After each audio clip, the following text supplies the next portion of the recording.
Hey everybody. Alex, Philip, Dracula, thanks for being here, guys. I appreciate it.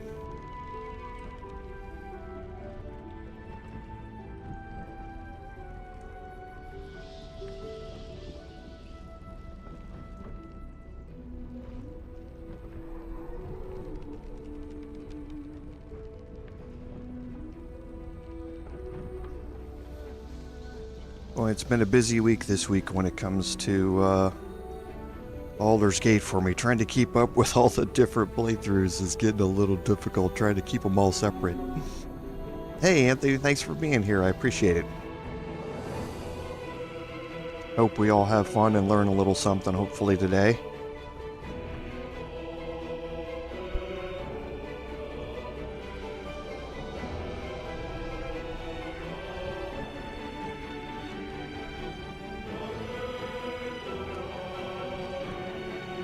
Hope everybody, if you don't have automatic downloads primed on Steam or whatever you're using, that you downloaded the latest hotfix. There's a lot of good stuff in it.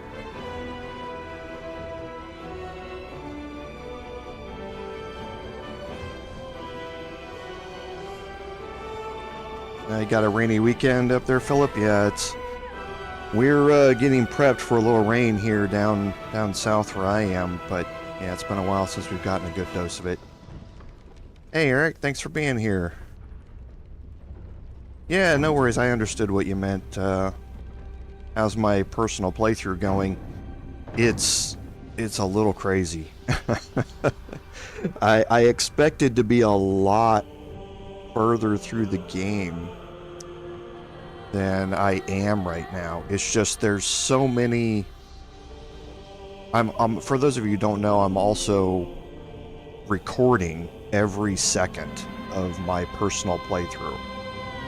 And as I get to things where I want to try them different ways, then I obviously am setting save points. I think I've got something like 275 save files already to adjust through where I've gotten to, which is only up to the Goblin camp. But that's because I find that I'm going back and I'm playing things again in slightly different ways, or I'm trying out new things that I hadn't thought of before. Like just yesterday, I went through the hag encounter, and I wanted to see if I could not kill the 4 Hag's Pawns characters in the room right before the traps that lead down to the hag. You can bypass them by wearing the Whispering Masks, but the Whispering Masks, if you don't pass all your saving throws, it will take over, and you're kind of stuck. So finding a way through that room while wearing Whispering Masks to avoid the combat was one thing. But then getting into the next room where all the traps are, realizing that if you're wearing the Whispering Mask, you can see all the traps, but you can't see the vents on the ground. So you can't disarm them. So it led to, and you can't throw anything on top of them if you can't see them. So it's leading to some very interesting micromanaging playthroughs of, you move here, you take the mask off, you go here, you pass a check, you put the mask on, you move here. It's fascinating to me to try and go through it. So it's been a lot of that. So like I say, I expected to be well into Act 2 by now, but I'm not even close to being out of Act 1 yet on my personal one. So it's very, very interesting.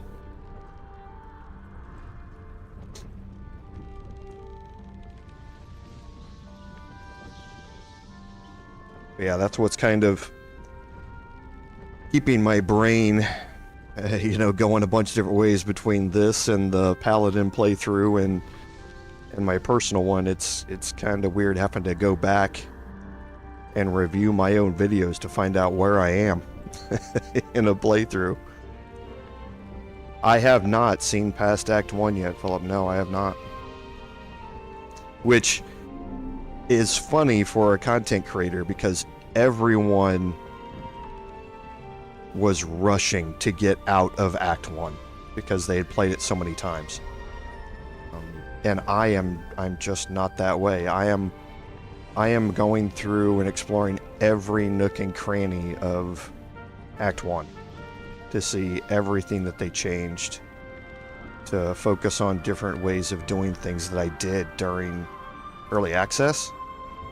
And that's just, it's crazy to me that there's so many different ways that I didn't explore during early access that I'm spending this much time on it. It's kind of crazy. Yeah, Eric, it's like that. It's very, very interesting. I expected that I would just blaze right through Act 1 to get to all the new content, but no, that is the exact opposite. I think my personal playthrough, I've played, I don't have the numbers off the top of my head, but I think I've played up to the Goblin camp. I have played 5 more hours of Act 1 playthrough than I did in my average of any of my live streams during early access. And that's, at this point, that's like 50% more time in early access, so...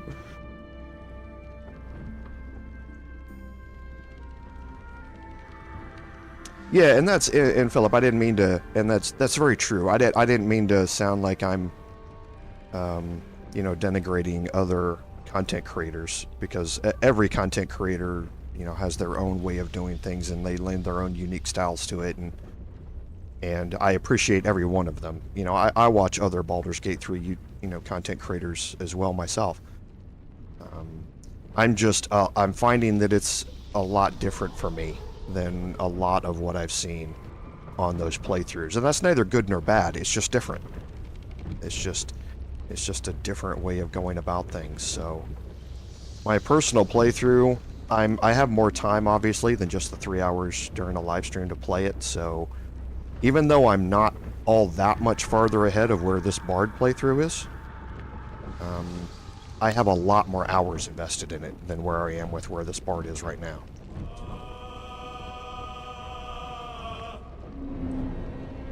Hey Lou, got pizza on the way. I didn't get a chance to have lunch before my live stream, so by the time we're done here, I'm going to be ready to chow down on some stuff as well. So,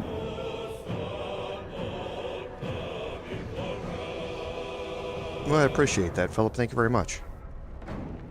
That has always been the goal here, is to hopefully everybody learns something through each playthrough, and if that learning something makes the game more enjoyable for you, or a little bit easier, which then makes the game more enjoyable, that's the goal here.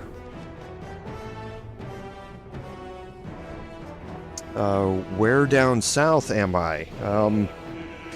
I have to be a little careful. And this is another reason I don't do face cams and that sort of stuff, other than who wants to just look at me, you know, while I'm playing. With my personal information, but I am in Texas. I can say that. So I am in Texas. I moved here after college, so I was not born and raised in Texas. But after I graduated college, I strapped a snow shovel to the top of my car and drove south until somebody asked me what it was. And that's when I realized I had found a place that I wanted to live. So yeah, we're dealing with some heat down here. It's been oppressive, especially when people aren't used to it. Where I'm at's normally a little milder than this. We get heat spells, but it's normally a little milder than this. So, having it be this drastic is quite a bit of a change.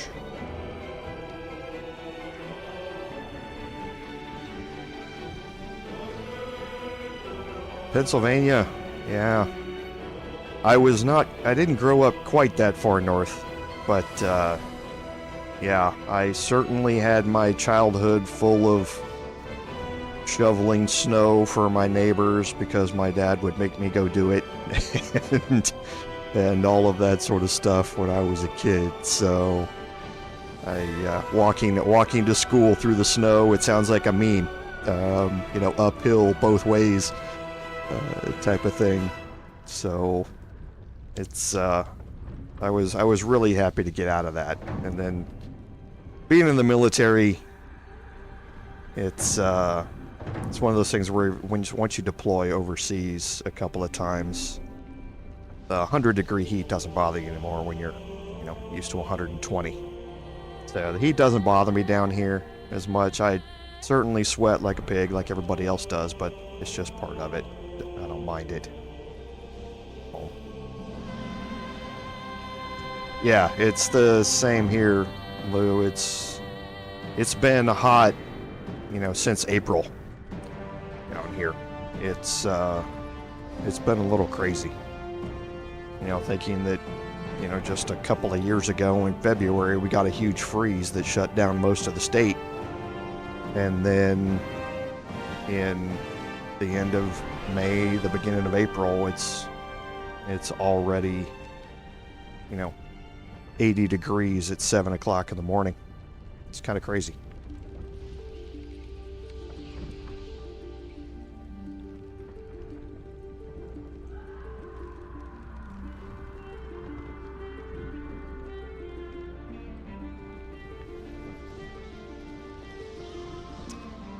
Yeah, I love being out in the woods. I've always been an outdoor exploration and camping type of person. But I've always lived in cities. And I lived in the biggest city in the state where I was born. I live in the biggest city in the state where I live now. And it's just one of those things. But I can't spend all my time in the city. I have to get out. You know, I have to get out and do it. But I certainly love all the things all the benefits I get for living inside a big city. I wouldn't want to live anywhere else, but I do want to get out occasionally and go do those things that I still have always liked since I was a kid.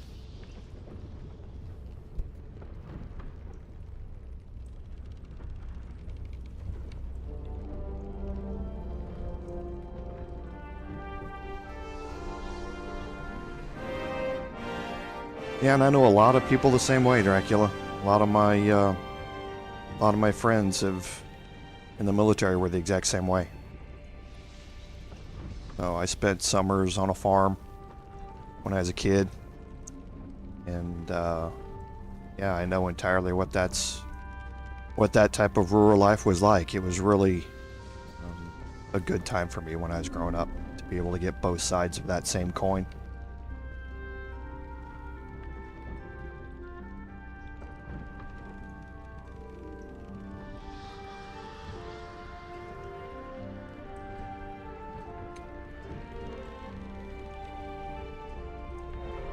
I'm also going to need your guys' input throughout this week.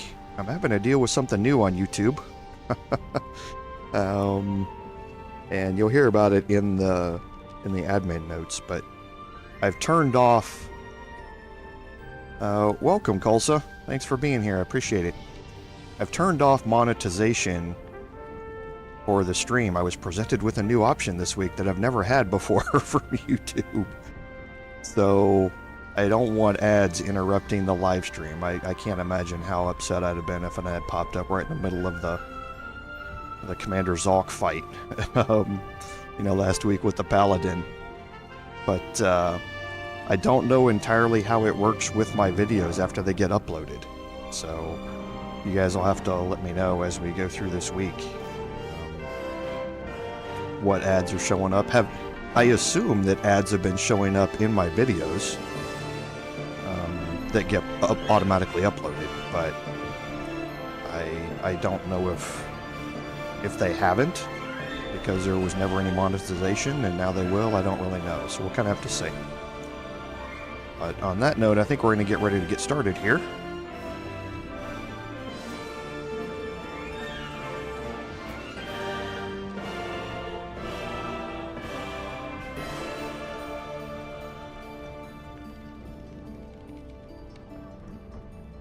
Welcome everyone to today's live stream, episode 7 of our Baldur's Gate 3 Bard gameplay series. I'm Commander Jorval, and I want to thank you for coming along on our journey today. So, first of all, on some admin notes, there's been a big change in YouTube this week, and it's entirely due to all of you, but I don't know entirely how it works. YouTube has monetized my content now because of the number of subscribers. So I was presented with a new option today to start the live stream, and I'm kind of going to be asking for your input, not during the live stream, but throughout this week in the comments. Let me know how it goes. But I've turned off monetization for the live stream. Like I say, I'm not in this to make money, and at this point, it's not like I think I would be making, thousands of dollars off YouTube anyway. But I can't imagine playing ads during the live stream and interrupting the action, especially in some of the more tense situations. So I've turned off monetization during the live stream. However, I'm not entirely sure how that works once the videos get uploaded. I don't know if there have been I've never watched my videos back to see if there are ads in my videos when they get uploaded or not, or how that works. So, like I say, I'm not trying to interrupt the user experience here on the live streams. I think it's important that we not be subjected to those type of things during the live streams. The videos, I assume every video on YouTube always has ads in it. So if that's the case, then I will, certainly leave those back where they were. But I'll kind of have to check and see and look at how that goes. I really don't know how all the monetization process works as a person who's brand new to it, but I'll get it figured out. And like I say, if there are issues with it, I apologize right up front. But hopefully I've got this live stream set up correctly and you won't be seeing any ads during the live stream. But if you do, let me know, and I will see what I can do to curtail that, because again, I don't think during the live stream it would be something that I want to have you guys deal with. So, but yeah, it's a pretty big admin note for me. I wasn't expecting any of that, and I again, one more time, you're going to hear it at the end of the live stream too, but I can't thank you all enough for the support that you guys have shown to the channel. It's amazing to me. So I appreciate every bit of it. So be patient with me as I kind of work through some of this, and hopefully we'll get everything worked out if I get something wrong. So, but yes, please let me know if you do see and if there are ads here, how that works, because I've turned off monetization, so hopefully that will cure that. So I think that's it for the admin. Oh no, one more. Larian did release Hotfix 4 this week, so if you have not got automatic download set up on Steam, if that's where you're getting it, or through GOG or something like that, they have re-released it. There was a lot of drama when it first dropped because of a compiler issue, and anybody who played for the several hours that it was up, your save files were not going to be compatible anymore, so they lost all that progress. And Larian put out a post apologizing for it and saying they were going to do better on their QC stuff to control that. But Hotfix 4 has been re-released, so make sure that you go pick it up and have it installed. There are some fairly important fixes there, not just in the later acts, but also in Act 1 that you want to look at. So make sure you go take a look at that. And I think that's it for our admin notes. So on a recap. So at the end of last live stream, we finished up with all of the Kaga questline.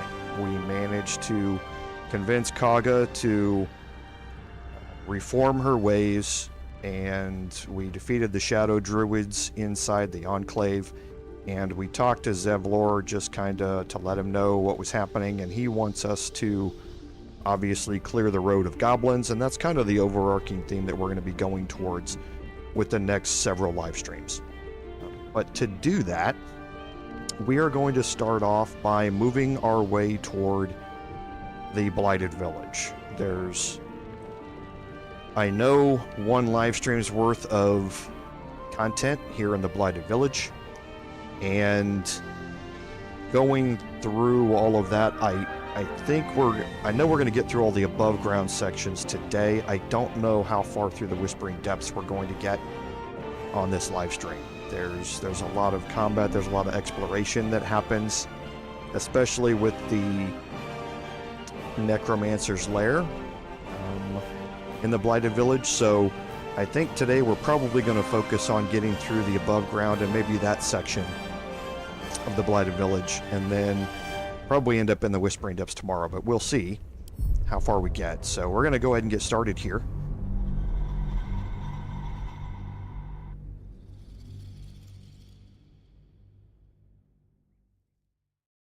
So looks like I can turn ads back on once the stream is over. So I hopefully I don't have ads during the live stream here, but if it's unavoidable, then, well, it's unavoidable, but we'll see what we can do. So here, looking at our mini-map, you can see where we explored down here just to complete the Kaga quest. We do have all the sunlit wetlands to explore, which we're going to do after we finish up in the Blighted Village. This entire area here is the Blighted Village. And then heading up northward here into the Risen Road area is going to be after we finish the sunlit wetlands. And that's also going to include the Githyanki patrol over here and that sort of stuff. And then the final thing that we're going to do is head straight west over toward the Goblin camp here. But today, we're going to focus on this big blacked out area here in the middle, so let's start making our way over there. And again, we've explored all of these areas, so I don't mind clicking long distances and having my characters move long distances, because we've already seen all of this, so... The Necromancer's Lair is a real interesting place to be in. The concept behind it is steeped in so much lore that, yeah, I'll be anxious to explain some of it to you guys as well. And yes, Eric, that's one of the big things. One of the things I wanted to make sure people are aware of. I'm not going to go through the entire set of patch notes for Hotfix 4, but yeah, there are a lot of very important changes that people need to be aware of.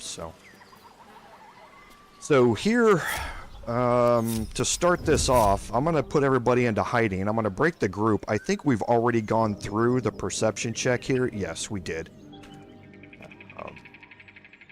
Yes, we did. So we've already passed the perception check to know that there is a goblin ambush that is waiting for us up here. And as part of that, I'm going to make my way in here and avoid the detection cones.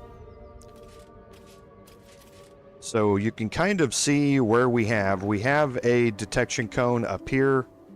There's a goblin sharp eye. There's also a goblin booyog up here, and the booyog is the more dangerous of the two. We have another tracker here. We have another booyog on this side and another goblin tracker on this side. Now they're non-hostile right now. You can talk to them, and you can make your way through here non-violently, especially by using your tadpole. However, that's not the way I tend to play this. Like I say, normally as a neutral good type of character or something like that, I tend to, and especially in my paladin playthrough, these goblins have torn this village up, and I'm going to enact some retribution for that by by making sure that they're not able to do this to anybody else. So on this side, I'm going to move character here. Now if I move around here, I'm going to be in the detection cone. So I'm going to jump across this little gap here. And now I can move them up here onto the roof. These two goblins are facing away from me and away from the ladder. So I can move up here behind them without much of a problem. With Lae'zel, the detection cone starts right at the top of the ladder. So if I move up here, I'm going to move into the detection cone here, and I don't want to do that. So I want to start this combat off how I normally start off combats, and that's with Astarion using his sneak attack. So I'm going to get everybody in position here.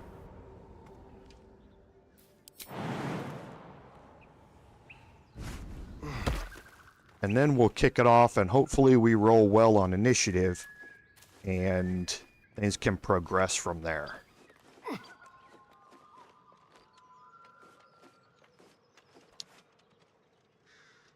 Okay, and then I'm going to leave my bard down here for now.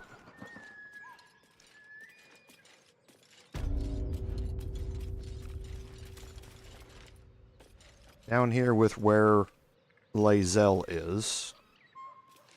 And now I'm going to go ahead and get this kicked off. And again, as normal, I'm going to start this with Astarion. Now, there's a couple of different ways to start this off, but one thing to look at is that if you shove one of these goblins, you are going to shove them off of the roof, and they are going to take fall damage because of it. And your shove ability is enough that you can even push this goblin far enough that they fall off the roof as well. So what I'm going to do here is the goblin tracker has a lot less hit points than the Booyog does. So what I'm going to do is move back here a little bit. I'm going to get a sneak attack on the Booyog here and try and inflict as much damage as I can. Okay. So we got one goblin tracker that rolled in front of me, but that did manage to kill the Booyog, which is good. That eliminates one of the spellcasters out of this group. The other Booyog rolled last, which is also very good for us. So now here, I'm going to use my bonus action to try and shove this goblin tracker off of the roof. Now there's a low chance that I'm going to be able to do it. Okay, so my athletics failed there. But still, it's worth taking the chance to put them on low ground as well as causing some fall damage. So I do have, this playthrough, I'm getting confused again between my playthroughs. I have two bonus actions on Astarion here, so I'll try again. And it failed again. So, not a big deal, though. You look good with a few arrows sticking out of your guts!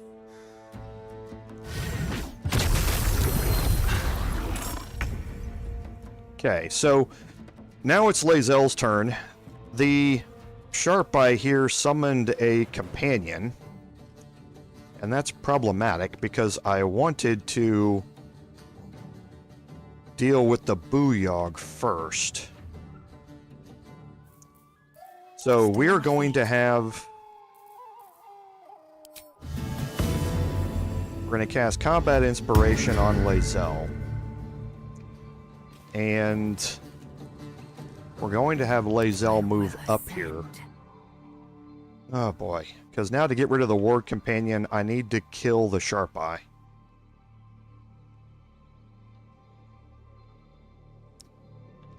Okay, well, I guess we're just going to go do that.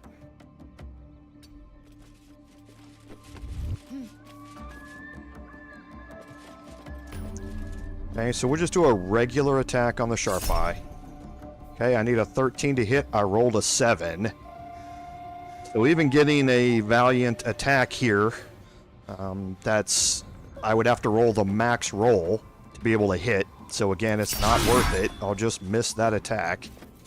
So I'm going to use my bonus action to try and shove the sharp eye off. Now I need to move back here though. And I'm going to take my bonus, or my action surge here, and try and kill the booyog here.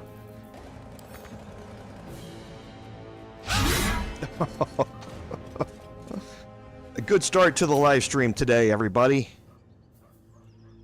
Yeah, right, I rolled a 5. Nice. Even with an armor class of 11. Okay, so things are going really well today. Best be on my way. So we're going to move up here, and the warg is going to be up next. So we are going to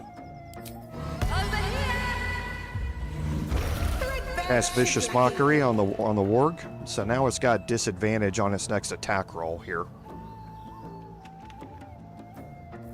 And now we will go to Wyll. And for his repelling blast, or his Eldritch Blast, we'll see if we can...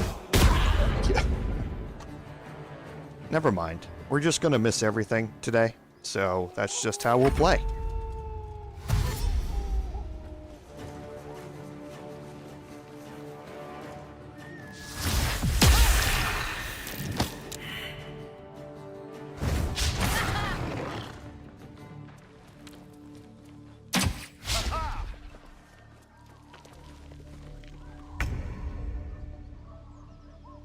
Thanks, Ashero. I appreciate it. Welcome to the stream, everybody. So, let's see if we can go through this turn with not missing as much here. So, and let's see if we can get Astarion into a spot over here where we can hide. Ready or no? And do our sneak attack. Okay. Then we'll move him up a little ways toward the edge and get ready for our next turn.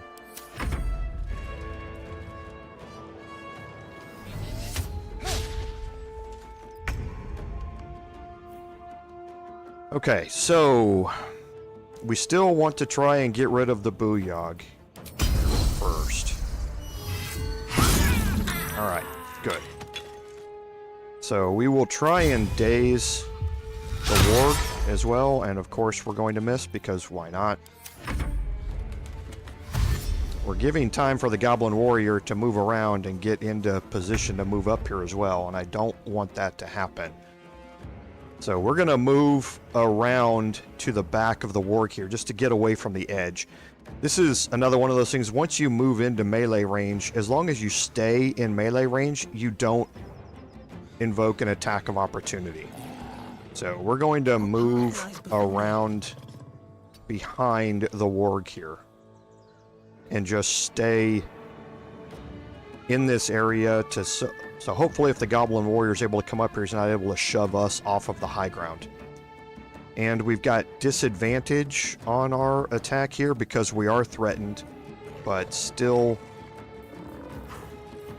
let's see here. Yeah, nothing else that I want to... I can, I guess, try Dissonant Whispers. See if I can get a kill here. And that would eliminate the warg. Okay, so I didn't roll high. In fact, I rolled extraordinarily low. Yeah, 3d6. And I rolled 10. So, yeah, not great. And then Wyll, hopefully, we can move Wyll up here to the edge. And we can eliminate the sharp eye here.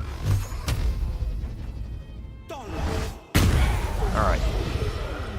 When you eliminate the sharp eye, its summoned companion disappears as well. And that was the whole goal there, was to eliminate that. So now we're going to start our hex cycle here. And I almost always hex strength. And the reason for that is because, again, Hex does not affect saving throws. but it does affect ability checks. And the shove bonus action is an ability check against the enemy, and that's based entirely upon strength.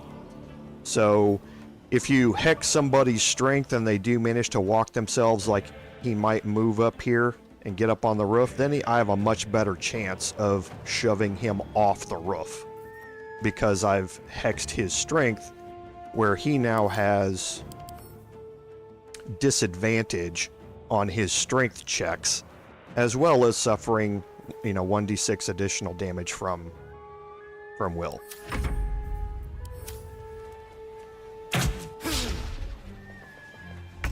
Okay, so now with Astarion, I should be able to move Astarion down here, and I want to get into a position. Yes. So see, I can move him into a position and stay on the roof and still be able to attack the goblin tracker there. There's no detection cones that are extending onto the roof, so I'm going to go ahead and cunning action hide here. Move down here, and then adjust my camera so that I can do a sneak attack ranged on the goblin tracker here. Make it hurt. Astarion's putting in some work today. That was a 26. So, yes. Rolled really, really nice on that damage roll with the attack roll being a crit. So, Astarion's putting in some work today. Now for Lae'zel, I'm not going to have Lae'zel do anything except move up here a little bit closer, I think. The Goblin Warrior is going to probably dash. Oh, he's going to throw a rock or an acid vial at will. Okay, interesting. So now I'm going to have to start moving down towards him, because he's going to be moving over towards these two characters, it looks like. So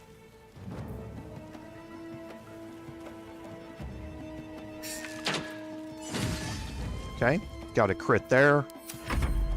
And now with Wyll, we will again try and end this. Alright. Perfect. So, took some damage from that acid attack that I didn't want, but wasn't a big deal with his temporary hit points that Wyll has anyway. So, we're going to move him out of the acid. And we're going to do some searching of these bodies while we're up here. So I'll just take all. I'll sort out my inventories later. Okay, so we got a scroll of grease. I'm actually going to have Astarion pick that up. I'm going to send the supply pack off to the camp as normal, though. Now we can group up Astarion and Wyll and bring them down off the top of the roof. They no longer need to be there.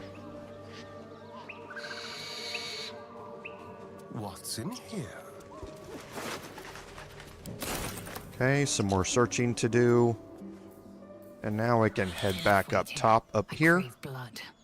What to do? These boots have seen everything. Oh, yes, Joshua, that's a good point. I said I was going to comment on this on stream. Someone mentioned it in my comments about the hidden chests in the ground. Yes, I tested it out. I didn't know you could do this because in tabletop your dungeon master would never allow you to do this.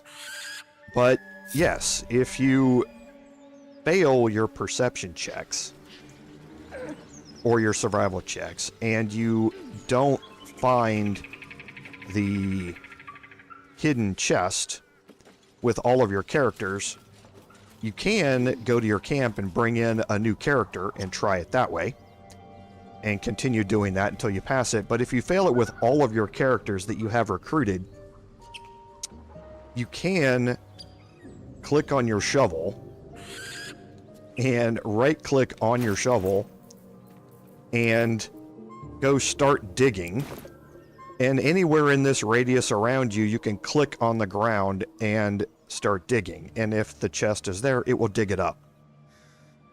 Now, the problem I have with this is that when you're walking through the wilderness and you get a perception check, if you fail it, it lets you know that the chest is near you.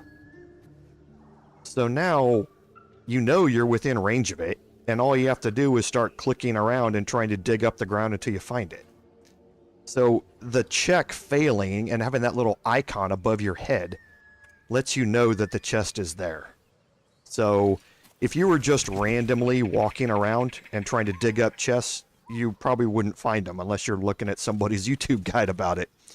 But your dungeon master would never let you get away with doing that. If you fail all of your checks and you go to your dungeon master and go, "Can I just start randomly digging up the ground around me?" You wouldn't even know, first of all, that you failed a perception check because your dungeon master would roll that completely in the background without you even knowing it. But if you decided to tell your DM, "I just want to start digging up a hole every 5 foot on center everywhere throughout this map," he'd probably tell you, "No way I'm going to allow that to happen." So, yes, you can manually dig up chests, even if you fail the check. I will not do that in my playthroughs. It's just, that's a bridge too far for me when it comes to how I think things should be played. I'm not saying you shouldn't do it. Feel free to do it.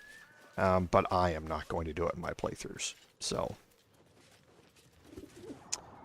Okay, so we do have another Goblin Brawler out here, so I'm going to again toggle my group, and I can see his...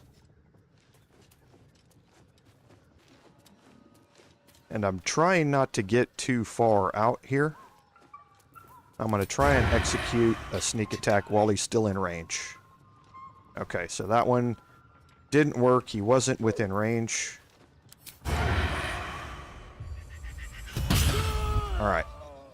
So that takes him out. Now I can put Astarion back into hiding. Out of sight, out of mind. And I can group everybody up again. So, as far as the immediate combat, we are out of immediate danger from walking around here in the center and getting into combat. There are still 4 more combat encounters, I guess 5, here to do inside the Blighted Village. And that's what we're going to be focusing on throughout the rest of the live stream here. So we're going to do some searching. Yeah, Peter, that's probably true. Right, he just probably let you spend 5 hours of your time digging up everywhere and giving you the exhaustion effect because of doing it, and then not allowing you to find the chest anyway. So we're going to do some searching down in here, and we do have a locked chest here that we're going to have Astarion go to work on. And for those of you who don't know, they gave everybody the Behir blue dice. This was accidentally put out by Larian before it was supposed to have been put out. And only for a specific group, but now everybody has access to it. So you now have Dragon Flame Red and Behir Blue. I'm actually gonna, well, what do you guys think real quick? Let me know which of these 3 you would like to see me use, and I will change to it. So give me a little comment, and I'll change to it. So we got a DC of 15 on this. We have a bonus of 7, so I'm going to go ahead and add in guidance.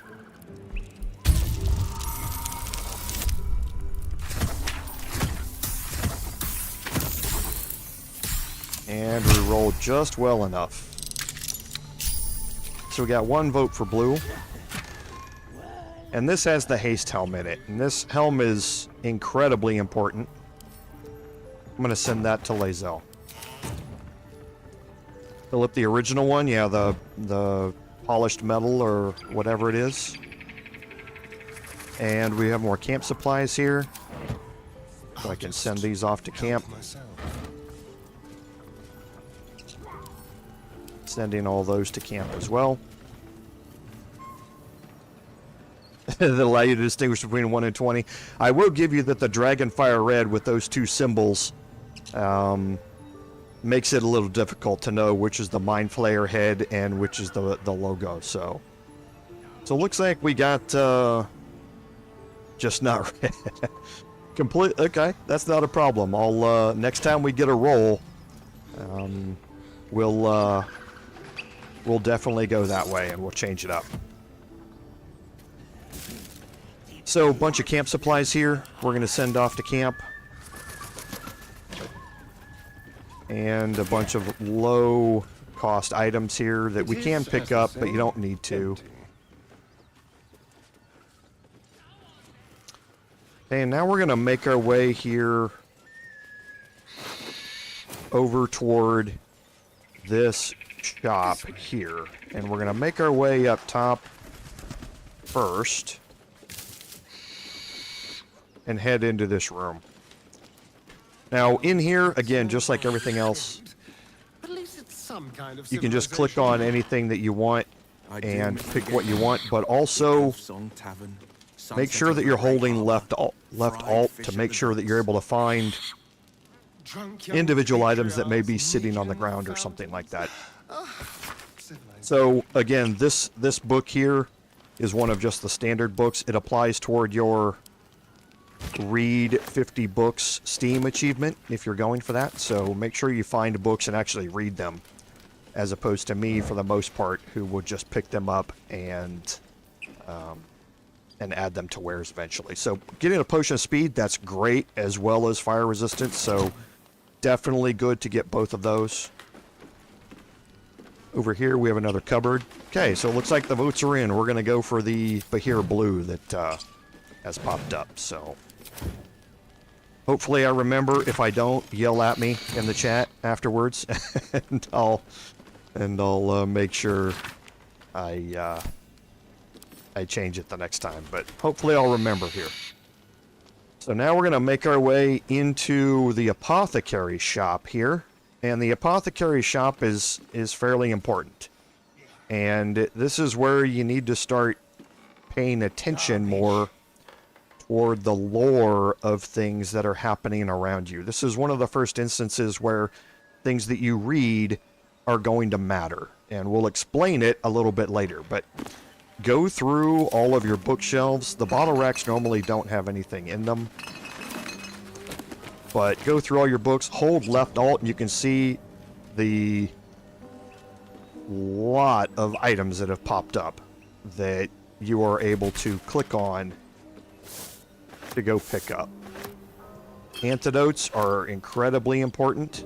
So you can pick up things like all these bottles and empty potion bottles and flasks and sell them if you want. They're not worth a lot of money, but they are worth some money. We have a wooden barrel here with some water in it, which we will keep, and then we'll move over toward this side. You sniffing where you ain't ought to be, friend? Got seen. Might have to take that nose. As the symbol glows, It's not a bad idea here because we do want to use our Elithid Tadpole power one more time here. So we are going to go ahead and do this just to move him off. And I remembered we're going to change to Bahir Blue here. And we do want to use our Tadpole here for a second time. And that's going to trigger something that we definitely want to have. So with a DC of 2, the only way I can fail is with a nat 1 here.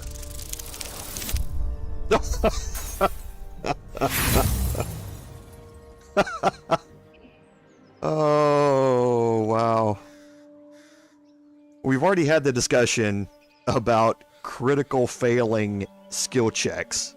We had it on one of the other live streams, I think, and how that is really not supposed to happen in 5e rules. But it is what it is. I do have 4 inspirations, so I'm going to go ahead and roll this again. I was going to say, what are the chances that we get 2 1s in a row? Well, yeah, you can work out the probabilities, but... Yes, Yes, true soul. Yeah, that's runs across your mind. exactly what it You is. feel sated. Don't let me keep you, boss. Lads were gathered by the windmill. Okay, so we were seen there while we were moving around, and that's fine. That's because we do have another encounter out here to deal with. I just moved up to a spot where I was able to be seen through this opening here. It's not a big deal. We did want to use our Illithid Tadpole a second time. And having Astarion use it, he likes using it anyway, so certainly something that was useful for us to run into that unexpectedly. So, holding Alt, we're going to pick up all of these crafting ingredients. And all of these potions that are also here. And this is much easier.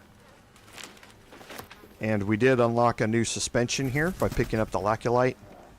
And we're going to read the Apothecary's Ledger.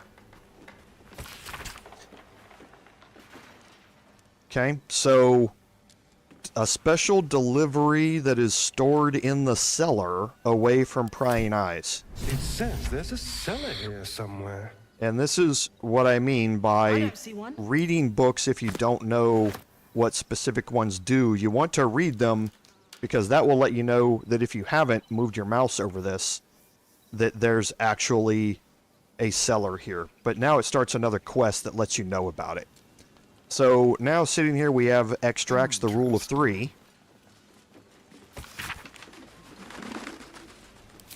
Okay, and this is just talking about the fact that all of your ingredients, your extracts, you need 3 of them to form an extract. Okay?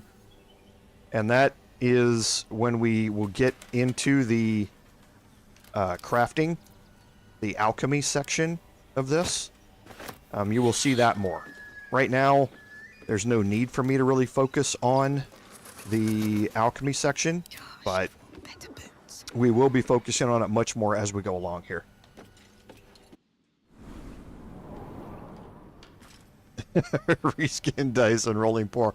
I know. I'm glad that you guys are all getting the entertainment out of this that I am, because this is exactly what D&D is all about. It's just you don't expect it, and it happens, and it is what it is, and you have to laugh at it, because if you don't, you would lose your mind.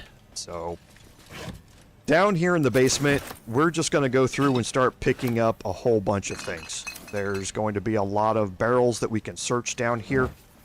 There's a lot of ingredients that you can see for alchemy that are down here. And they're all good things to pick up. So make sure that you're holding Alt as you go, so that you can see that there's a potion of healing up here on the shelf. And then again, like I say, you can pick up all these bottles and things like that if you want. To be able to sell them. They're all worth gold in some amount. Picking up clothes, searching for books here. Okay, we do have some bottle racks we can search and some more books. We can search the desk. Nothing really important to pick up here, but there is some gold on it. And holding Alt, nothing else on the desk. So we will make our way over here onto this side. And again, holding Alt, make sure you can see things like the potion of healing. It would get completely lost up there on the shelf for a lot of people who are just skimming through here. So make sure you're holding left Alt so you can find all these things. Okay, and again, the bottle racks aren't going to have anything in them. We have some more bottles up here that you can pick up if you would like. But we're going to move ourselves over this way and search these crates. We have some more clothes. And we will deal with our clothes here in a little bit, because I do want to explain the dyeing mechanic. And I don't mean dying as in death. I mean dying as in changing color And we will do that when we finish up out and around here. So again, a whole lot of crafting or alchemy ingredients here to pick up. And we have a wooden chest here that has a potion of mind reading and another antidote. And then here on the counter, you can see we also have a lot more crafting ingredients, and elixir of poison resistance, which is great. That'll fit A my suspicious poison and a potion of healing recipe. Okay, we'll deal with those perception checks here in a minute. And then we have a healer's log.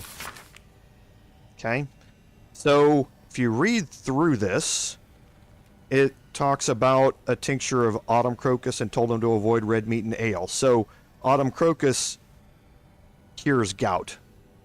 A large wood splinter in the hand, wound clean, doused in balsam ointment. Timic is, and the swallowed a cork bottle, or you're not going to need any alchemy for that. You just let him pass it out. And then here, just a burn treatment. But you learn that there are some alchemical ingredients which can cure various things, and that's why reading this is important, and you will see why here in a little bit.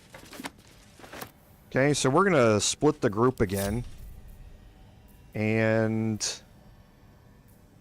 going to have Astarion Can't give up now. cast guidance on my Find a way bard. forward. Wow. Oh, rolled a 5. Okay.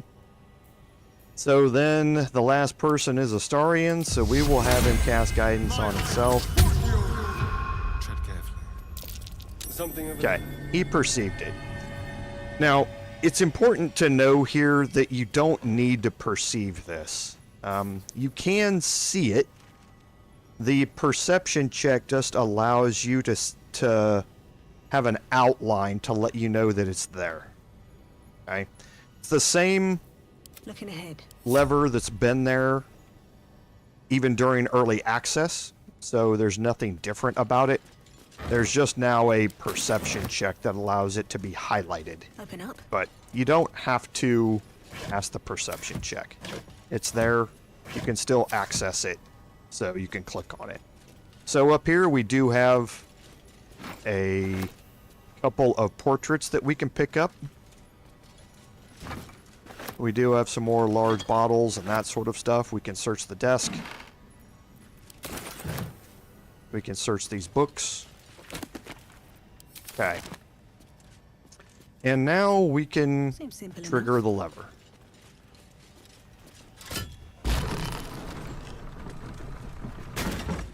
And this is going to open us into this back area. And here I'm going to put everybody into hiding. I'm going to toggle my group again. And I can bring my bard out of hiding. You do not have to be in hiding to go through this room and just look at it. So you're going to get a quick save here, so that should tell you something. And you see all of these moldering caskets on the ground. Okay, we do have some alchemy ingredients here. That's curious. Okay, we did pass our survival check here for the dirt mound. I was actually hoping I wasn't going to pass it.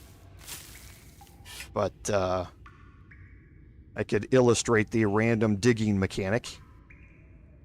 But here we do have some scrolls. So these are all relatively nice, so I'm going to send them off to Wyll.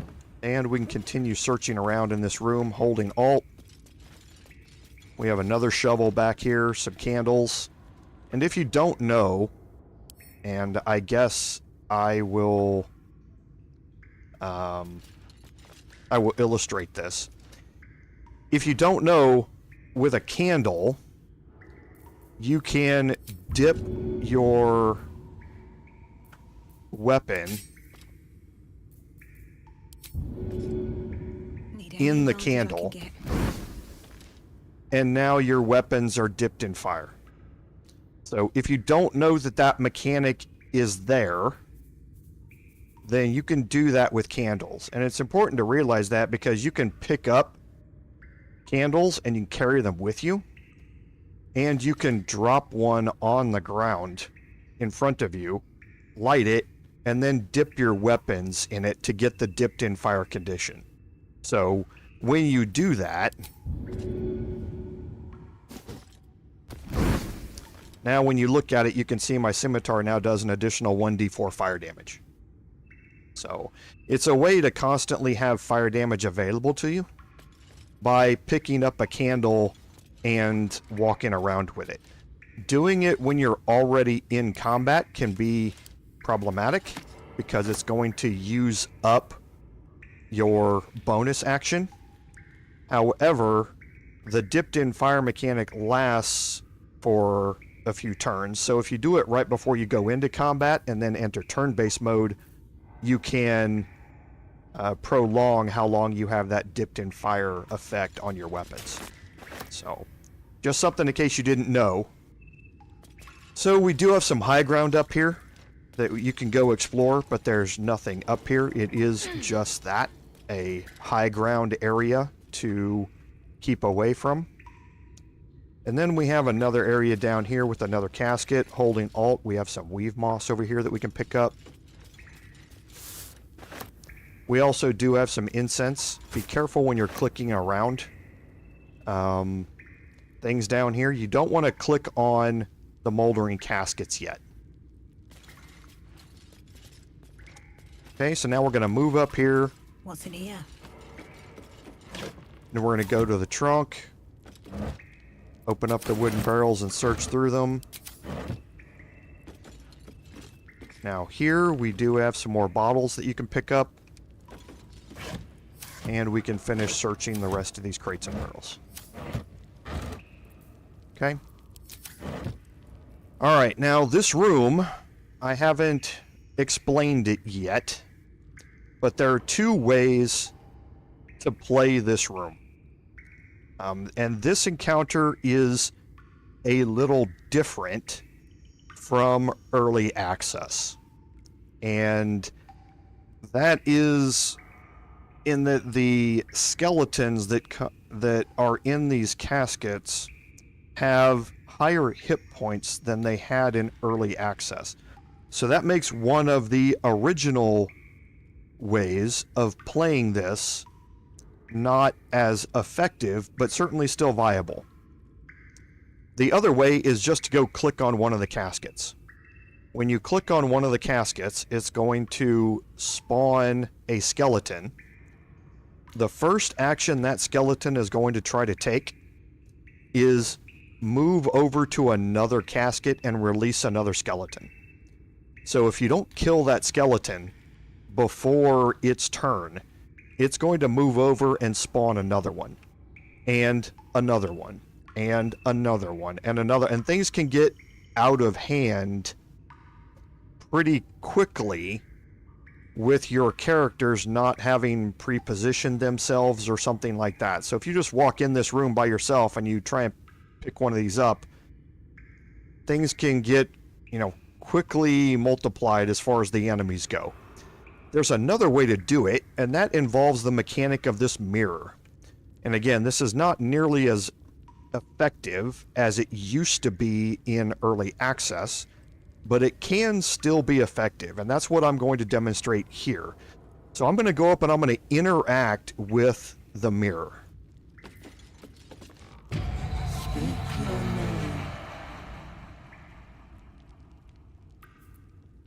I do not know this name. If you are known to my master, step forward and declare yourself an ally. Okay, so different ways to play this. However, I'm going to start here just so you can see the beginning of how this interaction works. Only a true ally of Ilintoth may pass. What think you of the Zolkir known as Zastan? You remember stories of Zastam, a powerful lich in Thay who made deals with dark gods. Okay, so I passed a history check there, and that history check gave me some insight as to how I need to answer this. There are also books that are in the Whispering Depths that will give you more of the background lore behind answering these questions. I've kind of done this out of order in going to this area first instead of going to the Whispering Depths. Just, I mean, there's no particular reason here why, in which order you do it, except if you do the Whispering Depths first and you find the books down there, you're going to have more answers to these questions. So you're going to get asked 3 questions here. If you answer any of them wrong, the mirror is going to retaliate against you. And that is what we're going to do. So the answer here, looking through this, a powerful lich who made deals with dark gods, this is probably the answer you want to pick. However, we're going to pick the first one and intentionally fail this. A poor choice. You will be purged. And now immediately you want to start moving away Friendly-looking shadow. and back up the way that you came. These boots have seen everything. And you will now see that it releases this, and it moves around the map, and it starts damaging and releasing these skeletons as it goes around. Okay?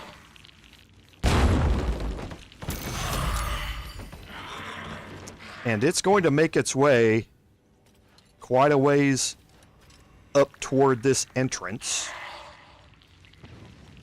Okay, so you need to make sure that you're back a ways from the entrance so you can avoid detection cones and everything else. So the burning sphere is now out of fuel, and you can see all of the guardians are still here and they've healed themselves.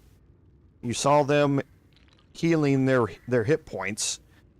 This used to be a lot more effective because they had low hit points, and that burning sphere would kill 3 or 4 of them in this room outright, and you didn't even have to fight them.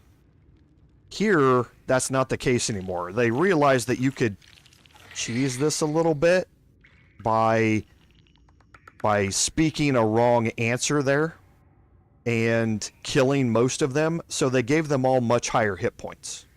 So now they're not able to be killed by the sphere.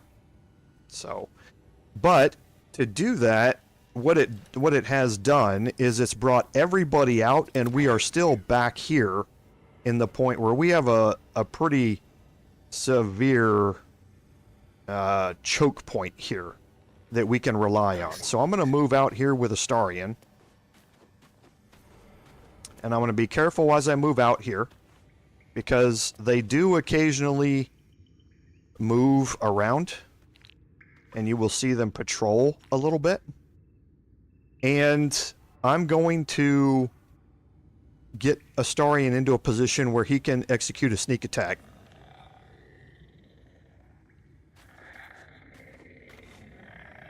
And these two are both, the same distance away, so going to execute this here and start off the combat. Okay, and now you can see how many of them there are. The Agile Guardians are range-based. So you can see they all have short bows, or long bows, and the Robust Guardians are melee-based. Okay, so now that I've got this part done, I've rolled here. I'm going to check and see. So yeah, none of these are worked. They're not. They are surprised. So I can stay right where I'm at, or I can. Actually, yes, I'm going to leave everybody out of combat. I'm going to go back into hiding here, Just like old times. and end his turn and let all of their surprises wear off, because I'm not interested in their surprises as much as I am my positioning. Okay. So now I'm going to execute another sneak attack here. Come on then. All right, so he's got 1 hit point left. I'm going to make my way back toward the entrance. I'm going to dash. And I'm not going to hide. I do not want to go into hiding when he's the only character in combat. If you go into hiding and they lose sense of you, then the combat encounter will end and the robust guardian that you've attacked will heal all of its damage. Okay. So I'm just going to end my turn with Astarion all the way back here, and they're all going to want to dash to get close to me.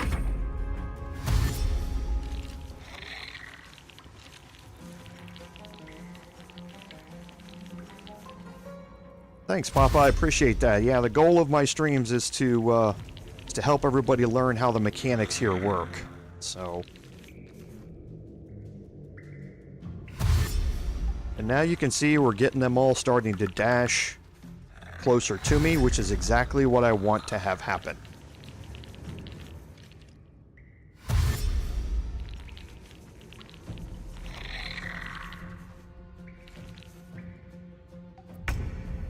Okay, so now we've gotten them to a point, and I think where now this is probably going to work. Out of sight, out of mind. So... I'm going to look at my bard here, and looking at the detection cones, I'm going to see where I can cast Cloud of Daggers without moving. Okay, I would prefer to get it up here. I'm going to be right at the edge of that detection cone, though.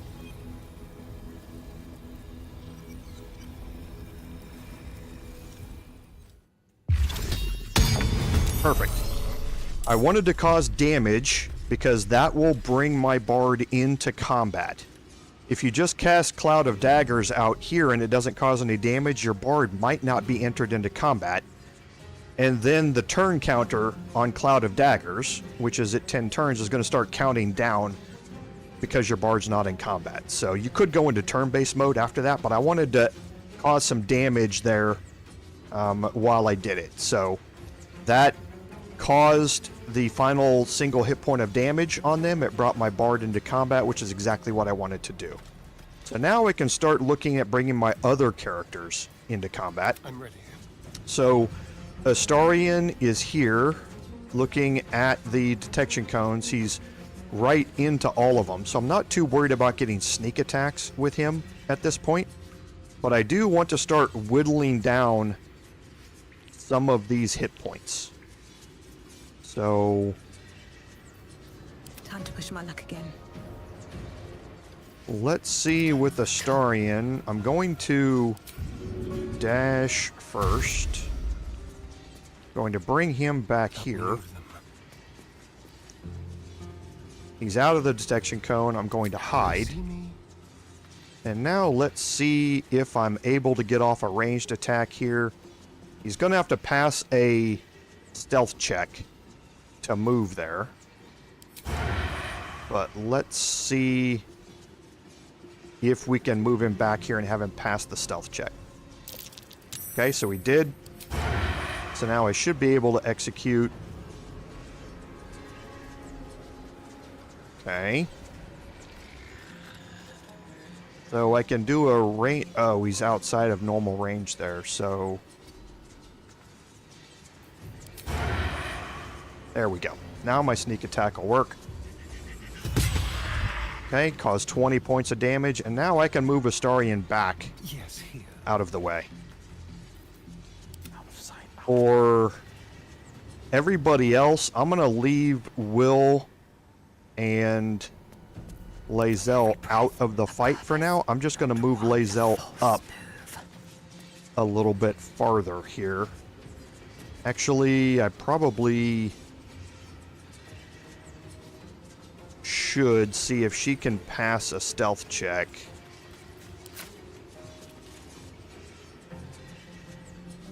Actually, I don't want her to. Let's just move her out here a little bit farther. If she comes out of hiding, that's fine.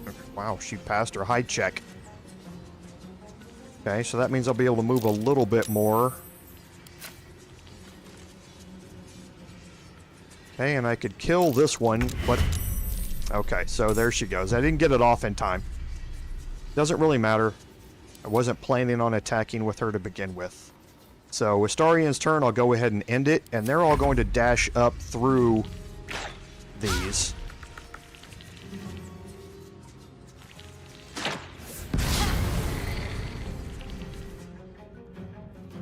And we've got two, it looks like, that aren't going to move forward.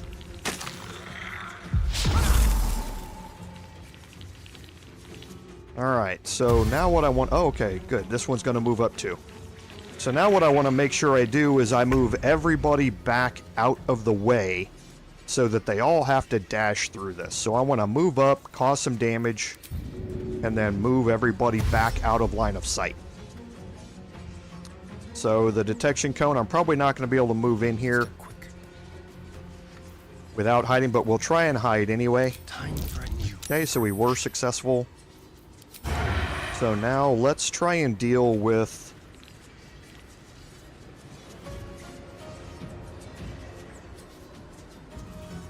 Interesting, I don't have advantage against...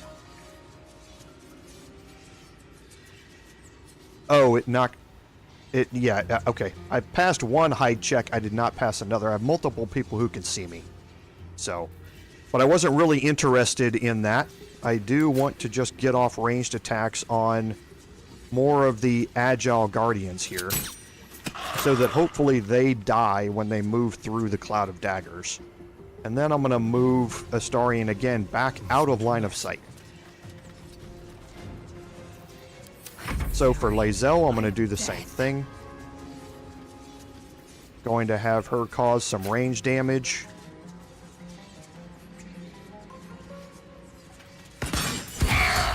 Okay, good. Got a crit there. And now I'm going to have her move back out of line of sight. And then last is my bard.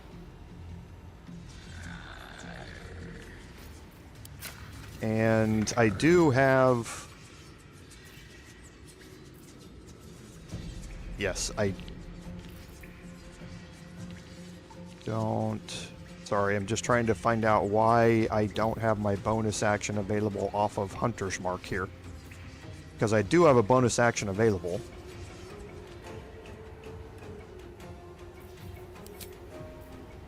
Interesting. Okay, well I will move my bard back out of combat back here and end my turn. And now since none of them can see me, they're all going to have to advance through the cloud of daggers. And I should get definitely one kill, hopefully two here.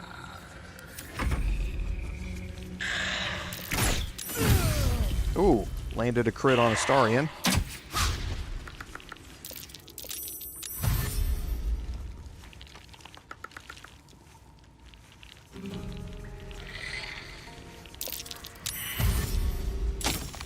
Killed that one. Okay, that one got off an attack. Alright, so now we can, again, continue on with our attacks here, but with some severely reduced hit point pools on everybody that's left here. So, I'm going to try and take out this Agile Guardian here. Okay, missed. Let's dash. Do I want to do that? Because this one's coming up.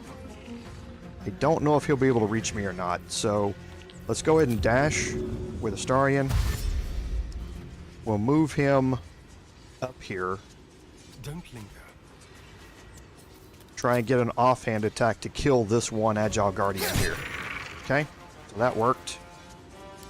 Now Lae'zel's going to get to move up. And she's going to go after the higher of the two hit points. Make way.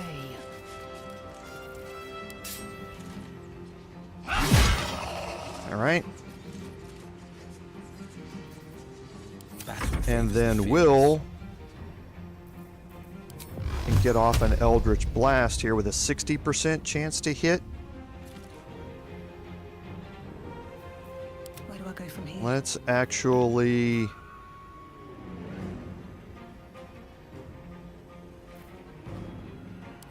make sure that we... Okay. So that will give it disadvantage if Wyll misses. Might will prevail. Okay, he did. Alright, so we're going to go ahead and end both of those turns. And now we'll see. So he is going to be able to get in range. Handing down to Astarion. So we're going to get... The first thing we're going to do is have Wyll remove his... or my Bard remove her concentration on Cloud of Daggers. We're going to get Lae'zel to jump.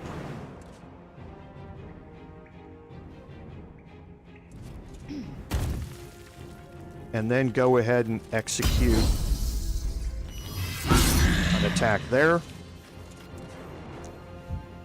And now my Bard, and I don't think she's going to get much benefit out of jumping, but maybe it'll get her close enough to Astarion. So I don't have to use a spell slot. So I can get Astarion up. No holding. And then with Wyll, I need to get him into a spot where he can see. So a 60% chance to hit here. I found my mark. Perfect. Good deal.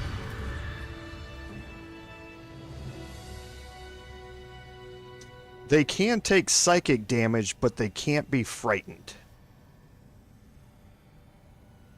Yeah, I think when you saw me apply up here, you saw me apply the spell condition.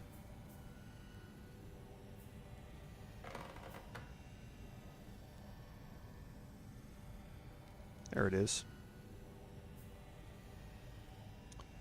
So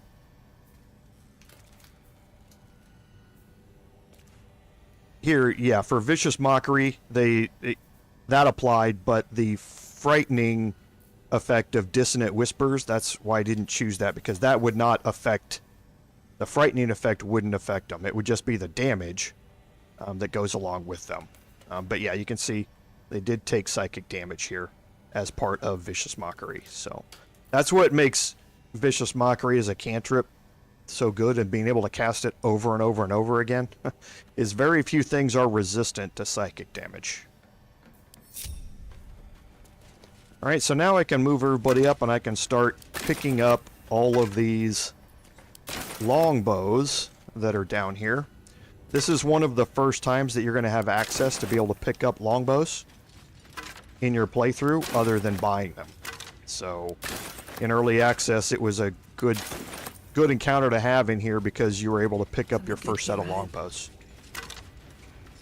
No, menacing attack doesn't. I just use those attacks because it doesn't really matter which one I'm going for. I didn't want to push them back.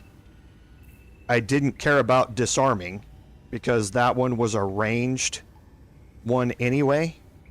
So I just picked menacing attack just because it was a melee based attack here that was right there. So I didn't pick it because of the frighten aspect, because you can't frighten them. And I just didn't want to push them away. So Shouldn't have wished to live in more interesting times. How much so now you can go up here into this room. You can see there's one casket that you can search, and this gets the scroll of Summon Closet. Now this is interesting. Where's Wyll? Here it is. So you can summon a closet as a familiar, and the closet has the ability to turn invisible and scare its enemies. And scaring, again, is frightening the target for 2 turns. So this scroll, however, I can't utilize it here on any of my characters here because I don't have the option to learn spells here from any of my characters. But you can use this, or you can learn the Summon Closet spell from this scroll. So if you have Gale or a wizard, or you're playing as a wizard, you can learn that spell from this scroll. This is one of the only times you're going to find this scroll in the game. So, and summoning the closet is one of the more powerful familiars that you can get in the game. So, but yes, like everybody in my party right now, all of your elves are going to have proficiency with your longbows. If I go to Astarion, you can see he has proficiency with the longbow. Lae'zel, being a fighter, is proficient with all weapons. Wyll, however, is not, but my bard, Never a dull moment. because my bard is wood elf, I have, again, proficiency with longbows. So it's based on your racial characteristics, being an elf, or your class characteristics, based upon what proficiencies you have. So I have quite a few people who can use longbows. It's just right now the heavy crossbow does more damage than a longbow does. And the hand crossbows I'm trying to keep because I want to find another one so I can do offhand ranged attacks with dual wielding hand crossbows. There's some issues that from a tabletop perspective I don't really like when it comes to that, but it is what it is. And then I have the hunting shortbow here, which allows my bard to cast Hunter's Mark, which is very useful. So I could get a bonus increase, but however I'd lose Hunter's Mark, and the extra damage from Hunter's Mark makes up for the extra 2 points of possible damage on the longbow. So now I'm going to move myself up here, and I can take... I'm all out of short rest, so that's actually good, because I'm going to have to take a long rest here in a minute anyway, because I'm out of Bardic Inspirations, I'm out of spell slots. Defender of the people. So we're getting low on things anyway, but I don't need it here, so now I can talk to the mirror. You are not my master. If you are his ally, step forward and declare it. Okay, so again, I'm going to pick an ally here. Only a true ally of Ilintoth may pass. What think you of the Zolkir known as Zastam? You remember stories of Zastam, a powerful lich in Thay who made deals with dark gods. Okay, so the correct answer here is this one. You are no Zolkir, but are you wise? Tell me, why might one use balsam ointment? If you didn't read the healing journal upstairs in the apothecary shop, this option is not there. So you would be left with it treats burns or to clear a rash. And in this case, it's to clean a wound. Acceptable. Finally. If you could see anything in me, what would it be? Now here, it's an interesting choice. You learn more about this by reading the books in the Whispering Depths, and you understand who Ilintoth is and what he's trying to do. The correct answer is this one here. You seek to survive. You seek power. Be welcome. The books down in the Whispering Depths will tell you that Ilintoth fled the Red Necromancers of Thay and from the Zolkir to try and move to a faraway land to then gather enough power to take revenge upon them. And that's basically... Laboratory.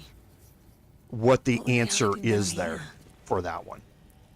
Okay, so now we get into the Necromancer's lair here, and we're going to make our way around this somewhat systematically, just in a counterclockwise fashion, and search everything that's down here. We've got some fluorite, a lost candle, and some laccolite, and again, you can see that for the lost candle, you can see that there's an alchemical solution for it. So it's more alchemy ingredients that you're picking up down here. Let's have a look. All right, and holding left alt as we go, just to make sure we're not missing One day anything. I'll catch a break. Then we have some bottles and a bottle rack to search down here. A whole bunch of bottles laying on the floor. And we can go into this room here.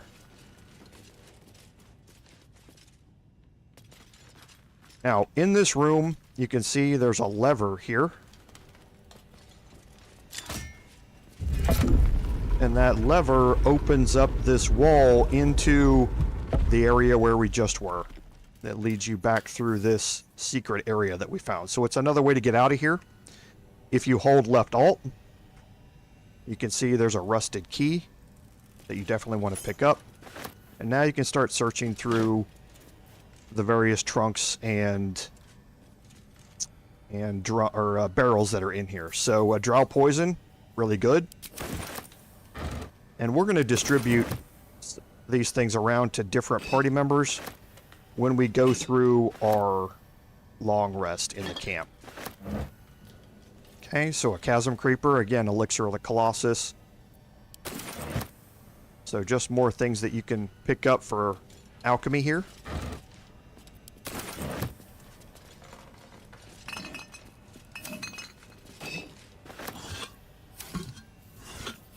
Alright, now we can make our way back into this room. And we can move around to this little area in here. So again, as always, move up to the chest first. If you do not get a perception check, then you know it's not trapped. And we have some spells here. I'm actually going to keep that on me, but these will all go to Wyll. Scroll of Darkness is really good, especially later on if you pick up a certain feat that allows you to fight in darkness. And there's a candle. And like I say, this candle you can pick up, and I'll actually take it along with me and see if maybe I can illustrate it in one of my fights. That you can drop that candle down on the ground and dip your weapons in it. Okay, we have another vase we can search over here. Then we can move around to this side, and we have some books. Fringe Philosophy is not a special book. Couple of stacks here to search. Moving around to this side, don't forget that we have an antidote up here on the mantle. And we have some other flasks and potion bottles and that sort of stuff here. And now we move into this area. We can search this pile of books on the ground. We can search the desk. And there is an ink pot. That's worth 10 gold. Like I say, if you don't want to spend the time picking them all up, you don't have to. We can search this desk. And some more books. Now again, we have a gilded chest here that has the bracers of defense. Last thing we're going to do is go out here into the middle. And we can search the skeleton here. Actually, there was a skeleton over here that I don't think we searched. We might have. Maybe we did. So we've got a skeleton here. We have some research notes that we're going to read. And it lets you know some of the things that the Necromancer was trying to do here. So raise dead, reanimating dead, speaking with the dead, and true resurrection was not able to do. Ilintoth was not able to do true resurrection. It says the book offers help. Dare I accept? Okay, and that gives you another updated quest here, or another section of the Search the Cellar quest. So it lets you know that the owner of the cellar was a necromancer. He was obsessed with a particular book. And yeah, Pete, we're gonna go through that. Dipping your weapon is a bonus action. Okay, so if you drop the candle and then you dip your weapon in it, you lose your bonus action for that turn if you're already in combat. If you do it before you're in combat, then your bonus action comes back. And then when you enter into combat, you still have a couple of turns where your dipped weapon effect is still effective. So it's something you can certainly carry around, and it's, if you want to maximize your damage, that's the way to do it. I normally don't do it though. A DM would not let you light your weapon on fire using a candle. So it's just one of those things. Basilisk oil is very, very useful. Scroll of Featherfall. I'm going to actually have Will pick these up. And then you have a couple of books here. So this is just talking about, again, some recipes concerned with reanimating dead flesh. You can just pick that up and add it to wares. Then we have another book here, the Moonhaven Logbook, which talks about travelers that are coming through a particular area, and it says smoke on the horizon, a raid ? And we're going to learn more about that as we go. So looking around this area, you also have some more bottles that you can pick up and that sort of stuff. Could come in handy. You can pick up these separatory funnels to sell and that sort of stuff. So now we are left with Is that blood? a particular area here, Never mind. and that's this gate.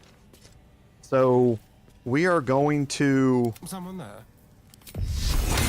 have Astarion cast guidance, At least things and have we're stayed going to interesting. move my bard up toward this gate, Trap. and you perceive that there's a trap on the ground. So I'm going to have Astarion move up here. What a day.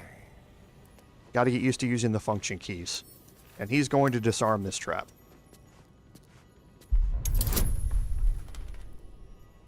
Okay, so we got a bonus of +7, so I might as well add in guidance on this.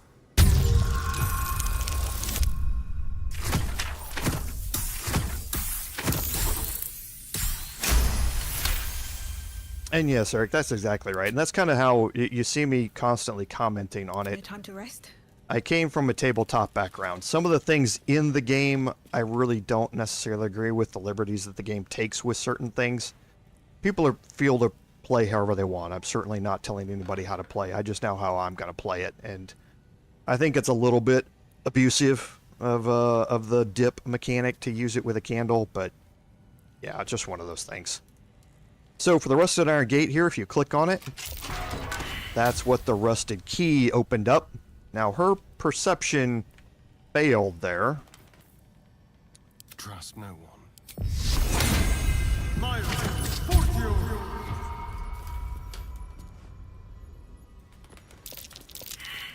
Okay, so he failed both of his. I only failed one perception check with my bard, Let's so... get going. Okay, failed all of the perception checks. What path lies before me? We'll bring Lae'zel over. Efficient path. Critical fail. Nice. Okay. So we will again have Don't touch Astarion cast guidance on Lae'zel. And we will move her in here and see if she fares any better. The trap. She found all of them. Outstanding. So she rolled a 10 and got a 15. She rolled a 19 and passed the DC 20, and she rolled a 16 and passed the DC 20. She rolled really, really well on those. An efficient path. So now I'm going to move my I bard believe this. in here, and we'll kind of zoom in with her camera and take a look at what's around. So you can see that there's a marble plate underneath the book. And the gargoyles are also labeled as traps to be disarmed. So it's pretty obvious that this plate is going to trigger once you remove the book. Okay? So the easiest way is if you perceive this trap, now you can have Astarion disarm it. Okay? That's the easy thing to do. But what happens if you don't perceive that plate? Well, if you don't perceive that the plate is there, then you can't disarm it. Because Astarion can't right-click on it. So, let's go back in time a little ways. I'm going to bring my bard back out here. And there's a wooden bowl on the table. Now again, I've told you guys before, I'm a little bit older. So, but it's a very popular movie. So I'm going to take this wooden bowl and I'm going to drop it on the ground right where I'm at. Okay, and there it is. Now, for those of you who are older or who have seen it, the movie Raiders of the Lost Ark.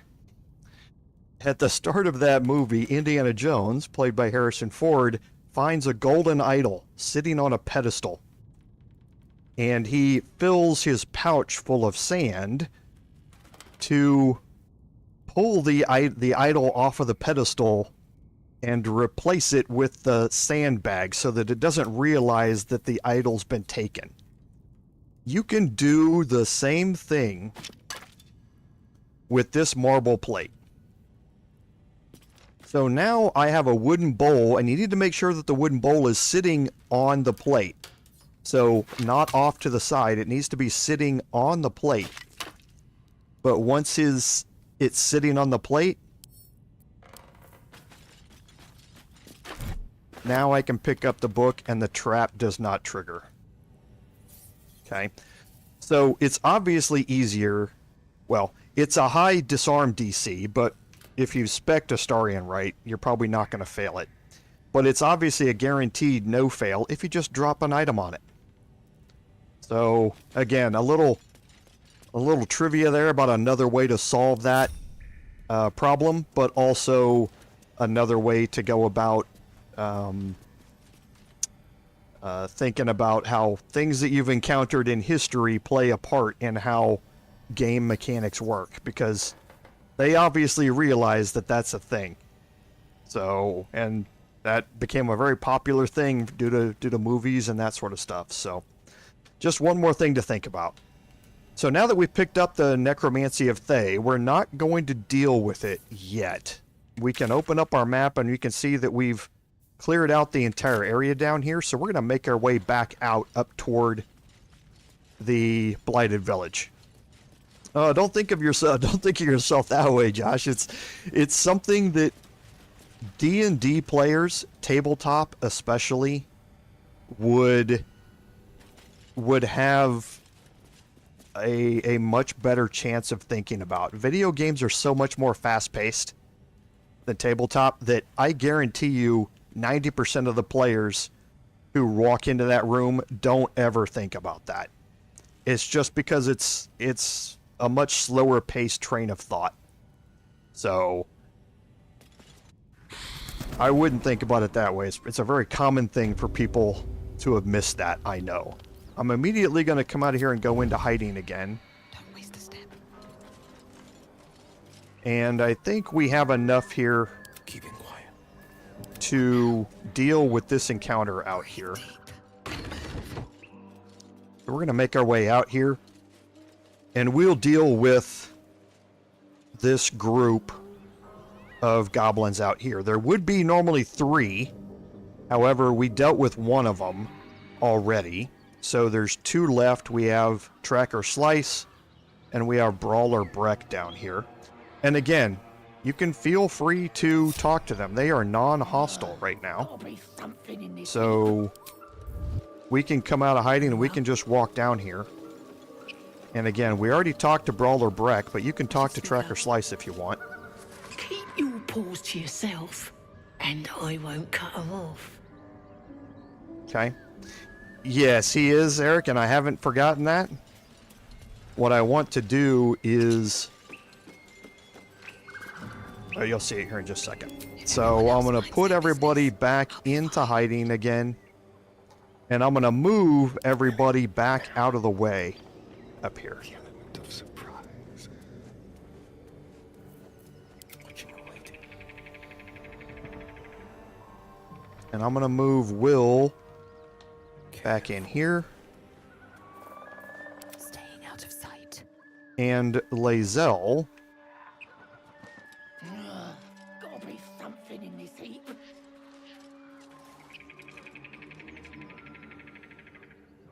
I'm going to just move her to the top of the bridge here, or the top of the ladder here, and get her ready for this. So, now, with my bard, I still have 3 level 1 spells left. So, I'm going to heal up Astarion with those, and he gets access to the Blade Ward condition because of that, and I'm immediately going to go into turn-based mode. So for my bard, I'm going to put her back in hiding, kind of move her around the corner, and I'm going to kick this off with Astarion as we normally do. Because he now has the Blade Ward condition as well, so he also, it benefits from Bless because of the healing that was given by my bard and the item she is wearing. So now from here, okay, my path is interrupted here.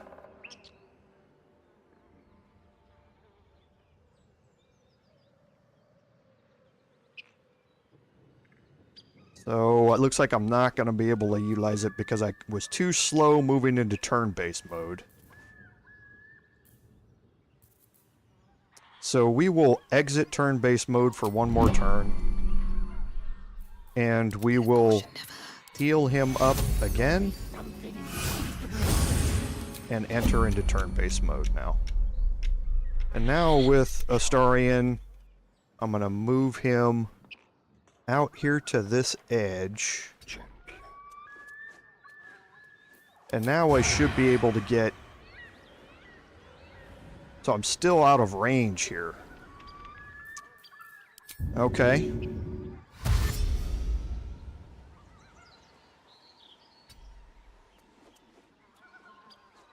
Looks like Brawler Breck has turned away from me, so I should be able to move down here without a problem.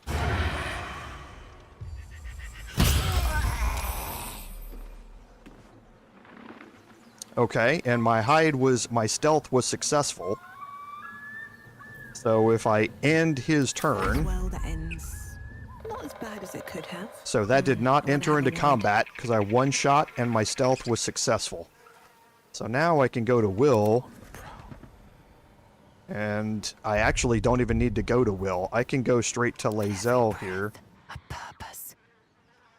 And jump her out here. I was expecting to enter into combat there, but since I'm not, it doesn't really matter. I can just walk up behind Breck and finish him off. And now I can exit turn-based mode, and they're going to fall down. Okay, so this is the last set of guards that are on this side of the map. So now with Astarion not in combat again, I can kind of watch my detection cones here. Because again, right now I'm holding shift, and there they are, so I think I can probably move around these. Let me see if I can move Astarion up here. I won't be able to, but I might be able to put him in this corner. And see if I can get a shot here. I can't. So I'm going to sacrifice my high ground bonus to hit. But I'm still going to have advantage from sneak attack, so I think I'm still going to be perfectly fine.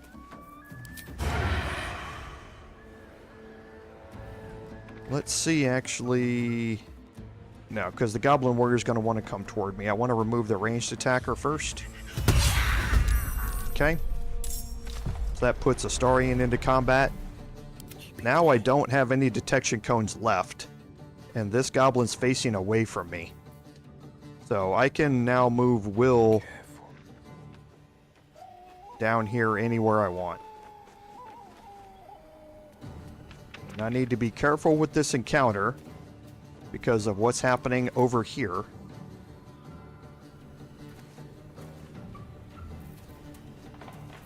So here, I'm going to try Elder's Blast, 94% with advantage. Okay, didn't cause a lot of damage. I was hoping for a little bit Still more. breathing, despite everything. Breathe quiet. Move with care. Have to keep going.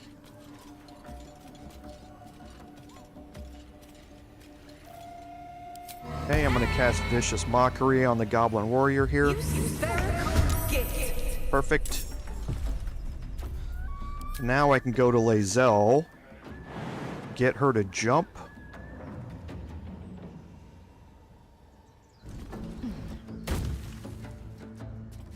And now, how far away are we? We are 10 meters. So, looking at him, his movement speed is 0. It's not going to be 0. So, it was 9 meters though. That means I was too far away for him to walk up and hit me. So he would have to dash to get up and hit me. So that's why I wanted to leave that spacing between him and Lae'zel.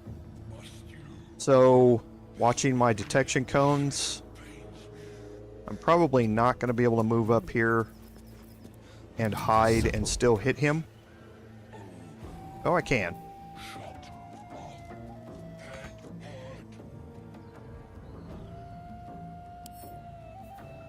Did I use the wrong hide? Oh boy. I may have.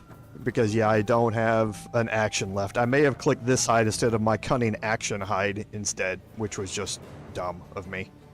Never a dull moment. So for my bard here, again, she just got into combat. She had used her action on Vicious Mockery previously, so I could have her move up and try an offhand attack, but there's no point. This is my time. And Wyll, probably no point in Wyll doing it either when he's only got 7 hit points left, but I can reapply Hex. Whoops, that's Intelligence. I want to Hex Strength. And now Lae'zel's turn, and she's probably going to be able to end this here. Okay, she's not going to be able to end this here. So, she can shove him back a long ways. And now you can see he's 9.3 meters away from me. So all I have to do is move back just a little bit farther, and now when I end my turn, he's going to have to dash to get to me. Which means he can't attack once he gets here. What Hexing Strength does is it made that shove that she did an 80% chance to hit. Alright, so there's everybody. So we're going to toggle everybody together. We're going to do some quick searching over here. And then we're going to move back out of the way Moving in. Anything of use? that area over there. And do some quick searching here. And then we're going to do our level up. I wouldn't give for a good rest about now. Okay, so we got some more camp supplies here. Doesn't really matter if I take any of these. They're all very low cost items.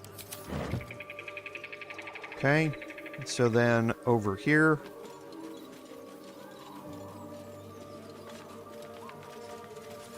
Alright, nothing here. And I can search Tracker Slice. Alright. And now we are going to take our long rest, and we're going to level up when we do that. Okay. So we are going to Just do a quick save, and we're going to take our long rest.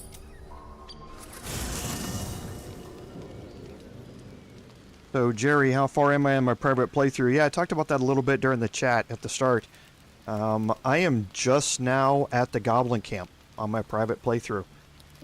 I explained earlier that there are so many things that I want to explore about all the changes and different ways to do things in Act 1 that I really haven't progressed nearly as far as I thought. So, Josh, what's my plans for the Book of Thay? No spoilers here. You will see it. You will see what I'm going to do with it.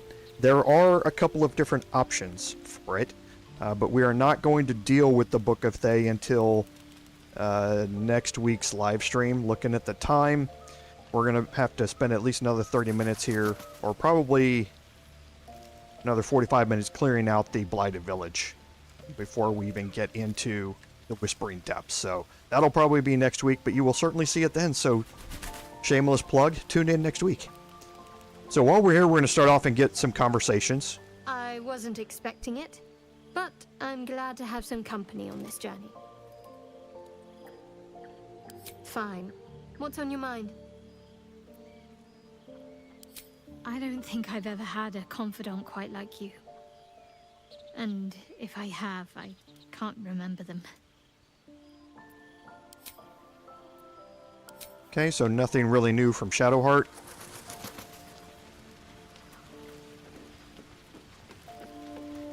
Talk to Astarion. Yes. Who knows? Drow? Mind flayers? Death? Hopefully not ours. But maybe answers. If we can convince the right people to talk.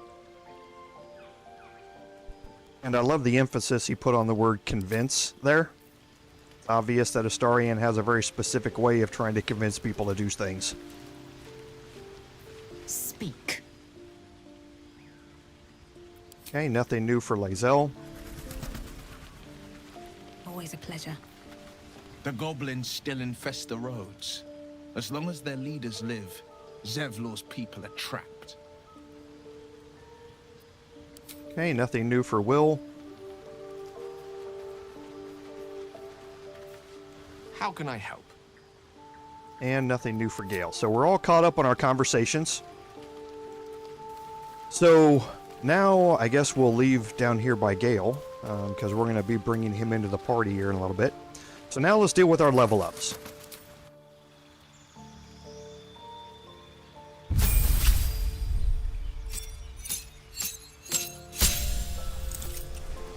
Okay, so for a bard, level 4 is very important, as it is for most of your other classes as well.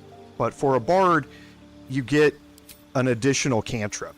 And for them, cantrips are really, really important. Now, there are some interesting choices here from the bard perspective.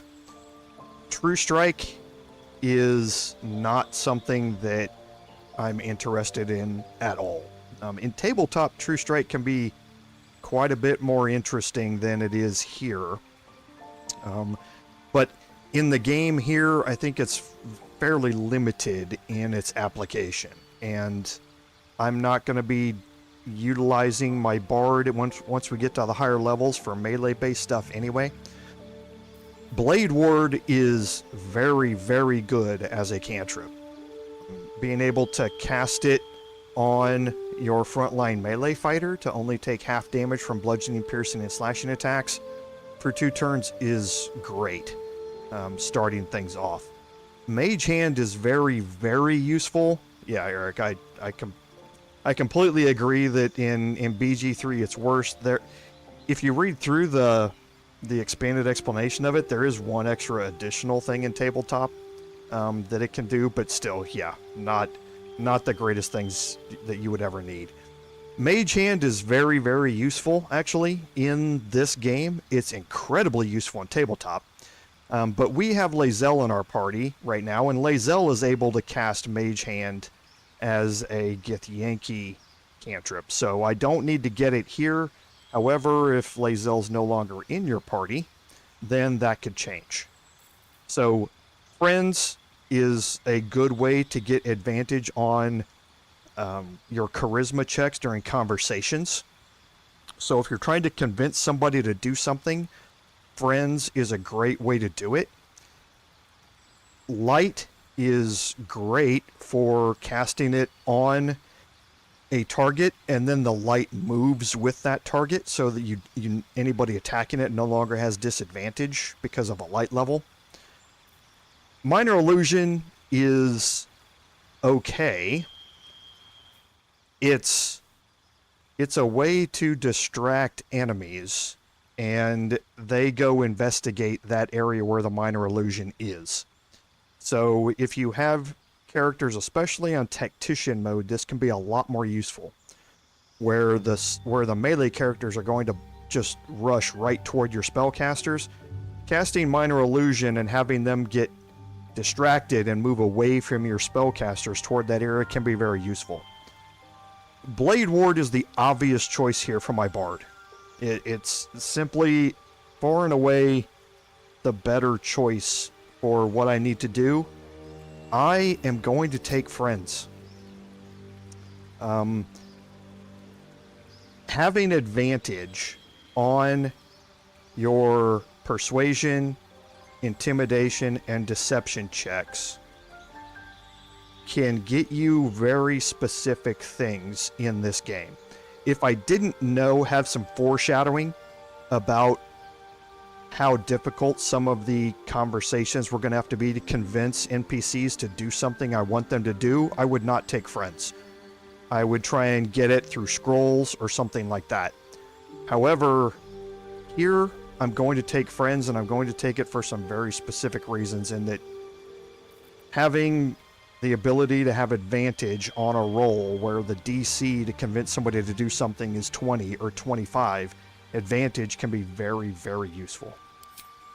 So for my spells, again, we're at level 2 here, so what do I want to do with my level 2 spells? There are some really good ones in here.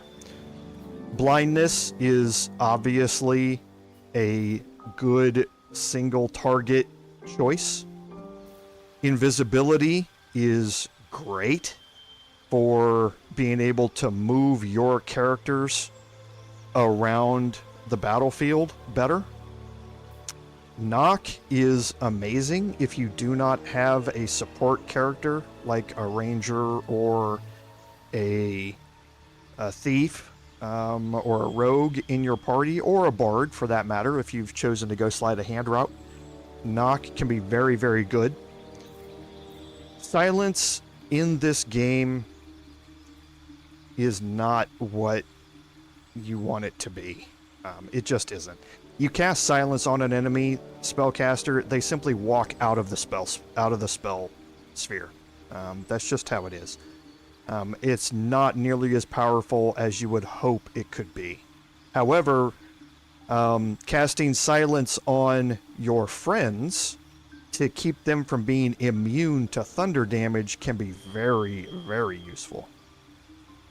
Heat metal is really good. Hold person is really good.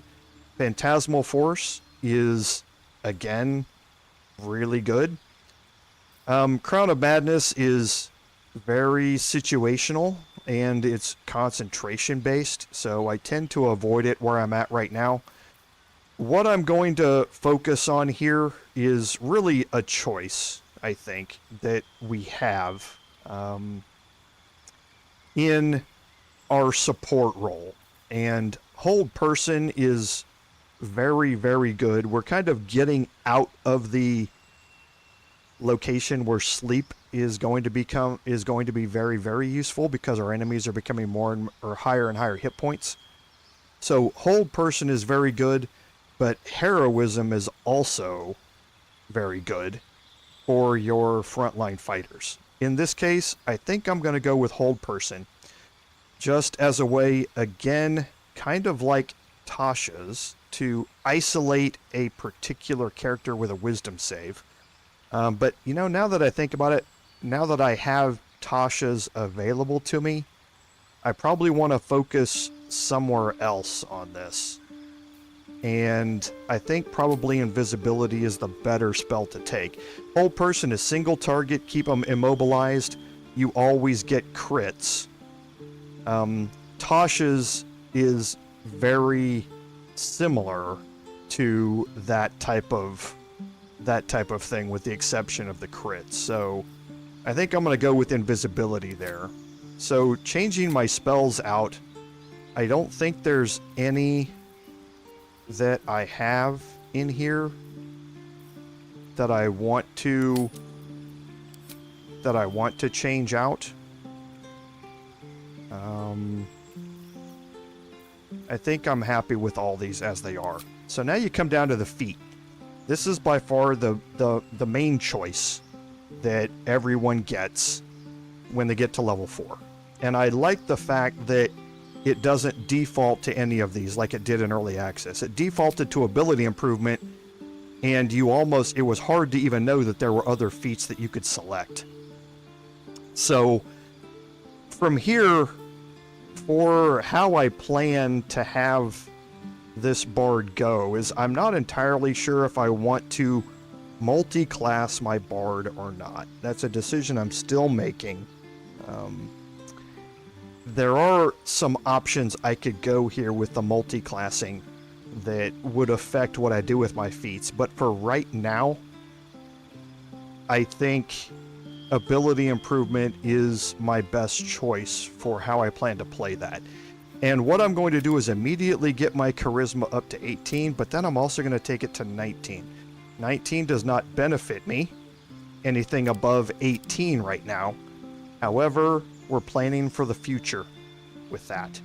And if you're thinking about where I'm going with this, then you will also know why I took Friends as a cantrip to get advantage on that check. Okay, so, but my charisma is going to go up to 19 here for my ability improvement. That is going to get my modifier up to +4 on all my charisma. For all of my spell checks and all of my conversations is up to +4. So that is an immediate benefit for that. So now for Astarion, when you get to level 4, you really are focusing on your feat. Now, for a rogue here, there are a few different ways that you can go with your feat. So first of all, in ability improvement, I could get my dexterity up to 18. I could get either intelligence or wisdom up to it, or I could up my dexterity to 19, because there are items that give you +1 to dexterity when you put them on. So there are options here for improving this as I go. And that additional +1 here to get me up to a +4 dexterity modifier is very, very useful. You also have things like Crossbow Expert, which, dealing with sneak attacks from range, there's a couple of things here. In that, first, your crossbow attacks within melee range do not have disadvantage. So if you did move up and try a melee sneak attack on somebody, and then you wanted to use your crossbow in your offhand as another attack against another character somewhere else, then that attack would no longer have disadvantage. The other thing that in early levels that is more effective is the fact that gaping wounds last twice as long, which is now 4 turns instead of 2 turns. Now this rapidly diminishes in returns, because 8 hit points total caused in damage is nothing on farther levels. So it doesn't really have as much a benefit later on. But it is certainly, something to do now. You also have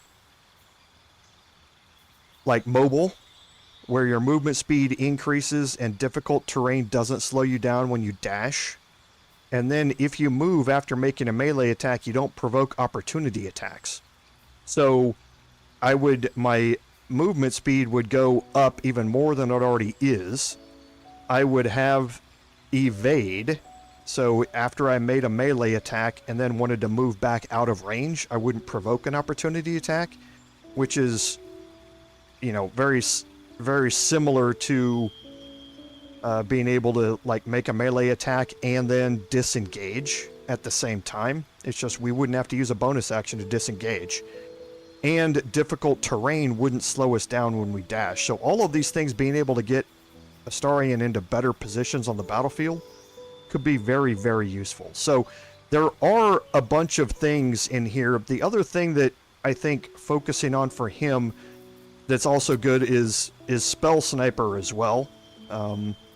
You are going to gain a cantrip. However, when the number you need to roll a crit when attacking with a spell is reduced by 1. So things like this can help him. Actually, yeah, that's it. So there are a bunch, or no, it's Sharpshooter. Sorry, that's what it is. So not Spell Sniper. That's for more like Wyll. But the ranged attacks do not receive penalties from high ground rules. Ranged attacks with weapons you are proficient with have a minus penalty to their attack roll, but deal an additional 10 damage. You can toggle this on or off. This is the ranged version of Great Weapon Master, is what it is. So, no longer receive penalties from being on low ground, and I have a plus or minus 5 penalty to hit, but I deal 10 extra damage. With being in hiding and getting advantage on a lot of my attacks because of that, this can help offset that minus 5 penalty to my attack roll. So there are a bunch of things here that for a rogue you can really focus on to help their combat abilities be quite a bit better. And for me, it really comes down between ability improvement, mobile, or sharpshooter, or how I want to do this. And I think I haven't experimented with sharpshooter as much as I would like. So I think I'm going to go down that route, because most of Astarion's attacks are going to be from range. So that's kind of how I think I want to follow down this route. It's a little bit unconventional, but I think it's a good thing for me to explore, and I think it really could help him out. The other thing about that is that, like it said, you were able to toggle on and off. So I do want to do something here that I hadn't done on his reactions. Toggle on the sneak attack and sneak attack critical opportunity attacks. But if you go to passives, the sharpshooter all-in feature, which is the minus 5 penalty to attack but deals 10 additional damage, you can turn that on or off. So if you just want your attack to have a much better chance of hitting but not do as much damage, you can just turn it off. And then if you know you've got advantage, or you're under the bless condition or something like that, where you have things that help offset that minus 5 to your attack roll, you can turn it back on. So that's what makes Great Weapon Master and Sharpshooter so useful, is that you can turn that ability on and off. I crave blood. So now we'll quickly look at Lae'zel here. For a fighter at level 4, it's again just about your feet. Now for Lae'zel, we get ourselves again into that same situation here. So for her ability improvement, she's at 17, and we could up that to 18 or 19. We could up it to 18 and increase her constitution as well. However, I think I'm again going to go all in here, and I'm going to pick Great Weapon Master. Great Weapon Master does 2 things for her. First, it has those same features previously as we saw with Sharpshooter. A minus 5 to attack, but a plus 10 damage to, or bonus to damage if it hits. With my Bardic Inspirations, and specifically Combat Inspirations, giving her a plus 1d6 to hit, I can help offset that minus 5 penalty in multiple ways.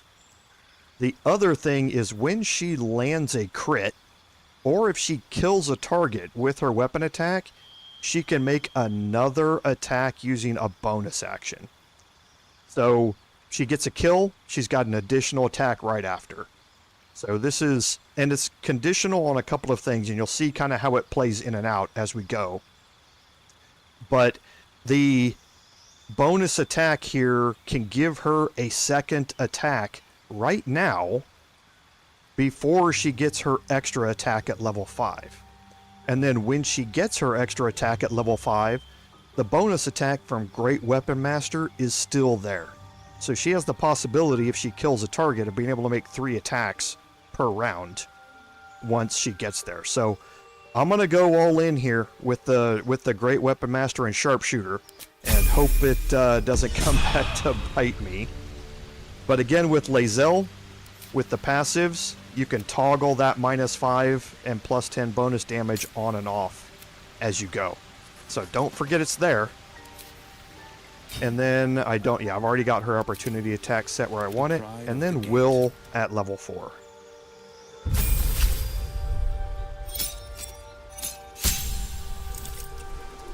So here, much like the Bard, we get an additional cantrip. Now, from here, I chose Friends on my Bard. I could have chosen Friends on Wyll, but again, it's 6 of one, half dozen the other, in that if I don't have Wyll in the party, then I would lose Friends, and I would lose that advantage on my charisma checks, whereas with my Bard, I was giving up Blade Ward, yes, but I'm gaining a constant advantage on all of my checks, no matter who's in my party with me, because my party might change up from time to time as I swap people in and out due to quests. So for here, very much along the same lines as we had previously. However, Mage Hand, again, with Lae'zel, we still have her in the party, so not a big deal to concentrate on it. So Bone Chill, however, is a ranged attack. The thing that I mentioned about Mage Hand again is because there's going to come a point where I don't know if Lae'zel's going to be in the party anymore. And that's a decision that I'm going to have to make a little bit later on as we get into the Risen Road. And I'm just not entirely sure how I want this to work. Mage Hand is very useful, but I'm still going to go with Bone Chill here to begin with. So, again, our second level spells, what do we want to have access to here? And there are some very interesting ones, and Darkness is incredibly useful inside of this game if you compare it with something else. And that something else is...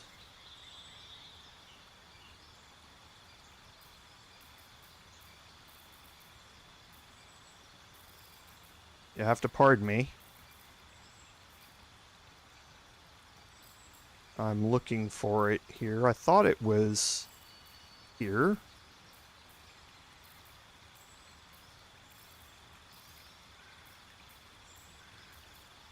It's not here as a feat. So there is an option that can be selected. Am I just missing it?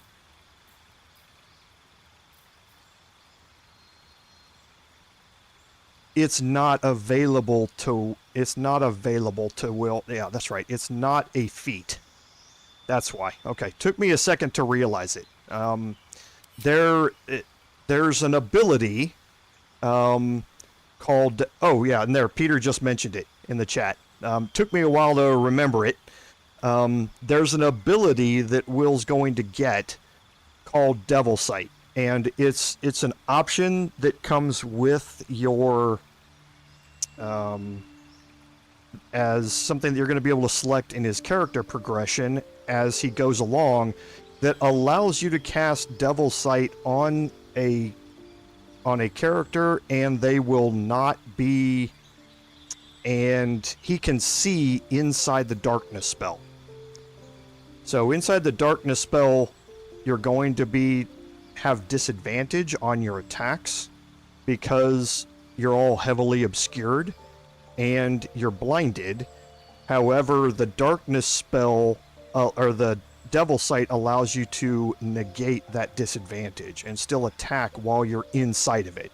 But that's correct. It's part of your character progression, and I'm going to end up respecking Wyll as we go along here, but we'll be able to see that more as we go. So, for now, I'm going to get more spell selection opportunities. So, I'm going to keep darkness in the background, but I am going to end up taking it later on as we go.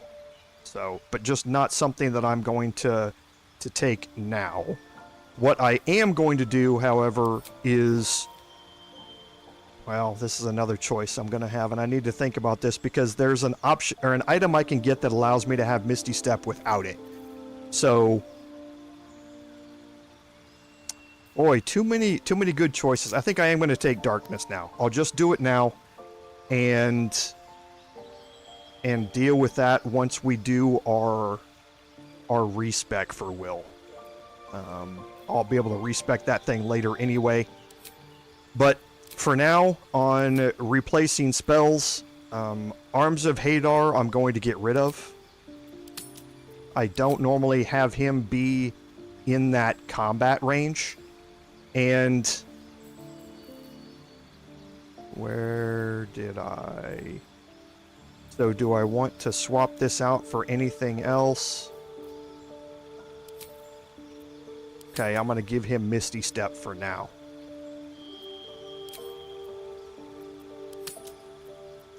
And now for the feats, for him, I'm going to go with ability improvement. And I'm going to get his charisma and his dexterity up. The dexterity is simply because of his reaction or his initiative in combat. His charisma, I want to get that +4 on there, and then my next one for ability improvement, I'll have a choice of either getting it up to 20 or going with a few other things that are out here, like Warcaster, which is great, being able to have as you move through as a spellcaster. But for now, I definitely want to get that +4 for him for all of his damages on his spells. So, for now, I'm going to talk to... Alright, what now? Wyll. Something's on my mind. Well met. And I'm going to remove him from our party just temporarily. Stands at the ready. And just when things were warming up. I'm going to go talk to Gale. Go ahead. I'm listening. And I'm going to have him join me just so that we can level up Gale. With magic. With his cool little hat on. So again, just like all the other spellcasters, he's going to gain a cantrip. Now, for him on his cantrips, dancing lights or light are really good, but you have items that can give you that. So, for him, being able to cast having Blade Ward in the background, if I remove Wyll from the party, I now have availability of Blade Ward, is pretty good. The rest of his Acid Splash is good. And I don't want to be within range to use Shocking Grasp as a melee, but Acid Splash would be the other one that I would do. So for his spells, he's got a couple of other options. Flaming Sphere is great. I love being able to have it as a concentration spell and use it as both a distraction and a damage dealer as I move around the battlefield. Enlarge Reduce is hilarious in this game. If you haven't seen it used, it's just, like I say, hilarious to see used.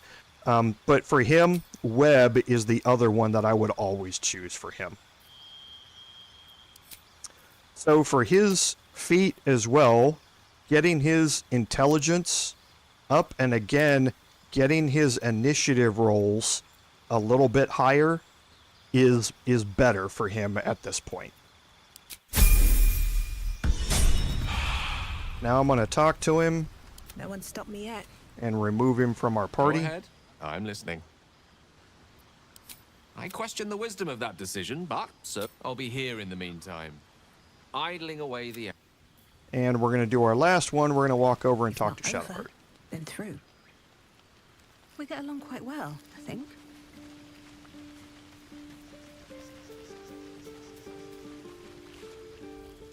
I wasn't expecting it, but I'm glad to have some company on this. All right, some company wouldn't hurt on the road, especially if...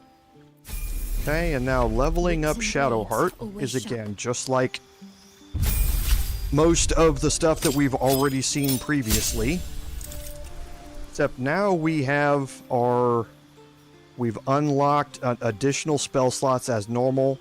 We've got our trickery domain spells here with her cleric domain that was automatically selected for her at level 1. Mirror image is really good for her, but pass without a trace can be very, very useful. From her prepared spell lists, I'm probably going to get rid of Bane here and use protection from evil and good, and there's a reason for that. But again, you can swap these out anytime you want as you go through this for level 3. So now at level 4, we get the same type of stuff. We get our cantrips and a feat. So for our cantrip here, Thaumaturgy is another one of those things that if you have her in your party, you can use it to give advantage only on intimidation and performance, so not on deception like friends would do. But Thaumaturgy allows you to have that option available. Blade Ward and, well, Produce Flame is interesting. It has a lot of uses both here and in tabletop. But Blade Ward, if I don't have Gale in the party and I have her in the party, this gives me access to Blade Ward as well as a cantrip. Now for her feat, if you look at ability improvement, hers is here at 17 on the wisdom, and that's again what I'm going to do is to get her a better chance to roll higher in initiative and to get her wisdom to 18. I'm not skipping over all the magic initiative ones. It's just there's so many feats to go through here that I don't want to spend a whole lot of time going through all of them. And now I'm going to talk to her and again remove her from our party because we're not going to have her as we continue on through the Blighted Village. If you ignore all the less pleasant aspects. If you're sure. Fine. I'll be here whenever you rediscover your taste in company. And then we're going to move back over here and recruit Wyll back into our party, and we will get ready to complete our long rest here. Well met. That's the spirit. All right, so now we're going to move over here. Not be cursed. Actually, let's not do this. Let's look at our inventory first. We can move all of these that we've picked up over the time to our camp. And we probably did pick up a couple of... Yes, we did have some alchemy items that we picked up with our other characters that we can move over. And now before we take our long rest, we need to talk about the items that we picked up. So the Necromancy of Thay, we can't do anything with it now. Just realize that we have it. We're going to be expanding on this as we move through the Whispering Depths next week. But for now, just realize that we have it, and we're going to keep it on us for how we want to play that out later on. The Haste Helm is incredibly useful for your melee characters. In that it allows them at the start of combat, wow, speak English, to gain momentum for three turns. Momentum gives you an extra 1.5 meters of movement speed. Okay, so it allows her to move farther to get into melee range when she starts combat. So the Bracers of Defense, you gain a +2 bonus to armor class as long as you are not wearing armor or holding a shield. Okay, So you go, all right, well, who is never going to be wearing armor and who's never going to be wearing or holding a shield? And that works for your spellcasters. So it's a way for them to gain a +2 bonus to armor class. It stacks with mage armor. However, Wyll is wearing padded armor. He's wearing light armor, and he's going to continue wearing that. If I took that off, his armor class goes to 12. If I put the bracers of defense on, then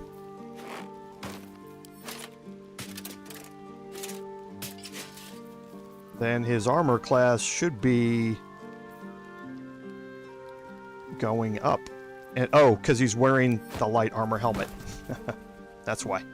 So, yeah, his armor class would still be 14, but I would be losing the benefits of the gloves of missile snaring, and I would also be losing the dexterity saving throw +1. So, it's great for spellcasters. I'm going to send it to my camp. It's just nobody right now is going to be utilizing it.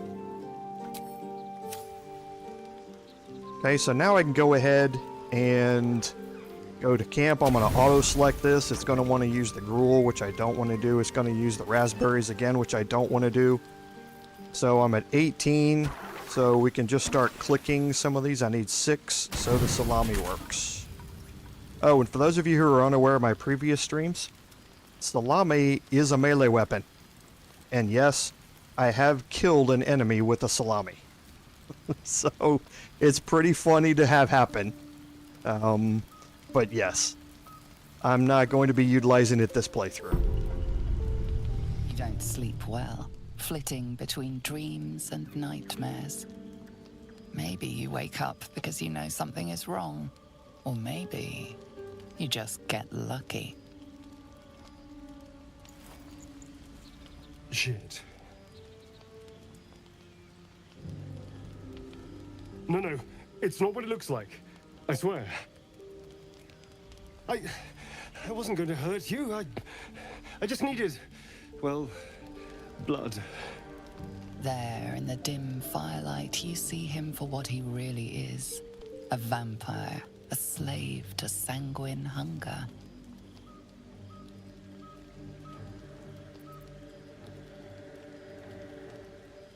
It's not what you think. I'm not some monster. I feed on animals. Boars, deer, kobolds, whatever I can get. I'm just too slow right now. Too weak. If I just had a little blood, I could think clearer, fight better. Please. A strange sensation courses through you, and your companion's mind unfolds, secrets half revealed.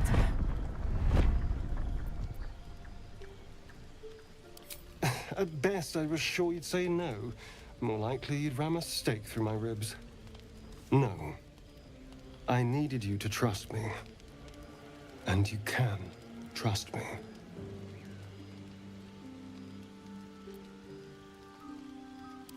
Thank you. Do you think you could trust me just a little further? I only need a taste. I swear. Okay, so it's an interesting choice here. Really? Of course. Not one drop more. Let's make ourselves comfortable, shall we?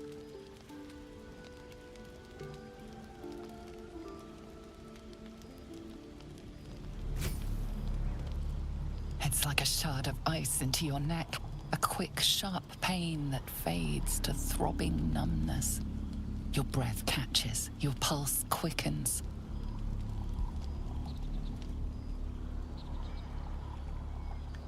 Okay, so here you have some options for how to deal with this.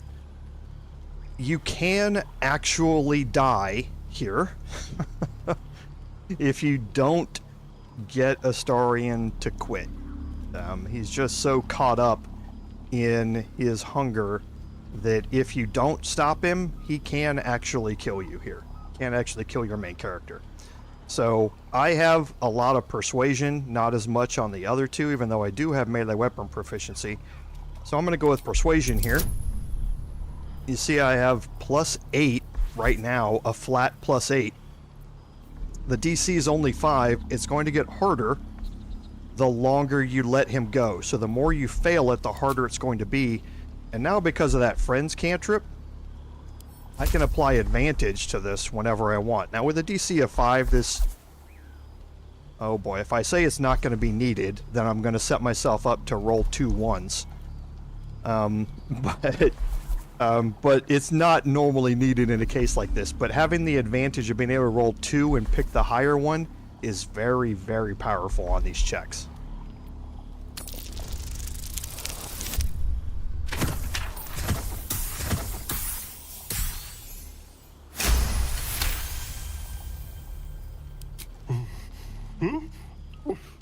Oh, of course. That was amazing. My mind is finally clear. I feel strong. I feel happy.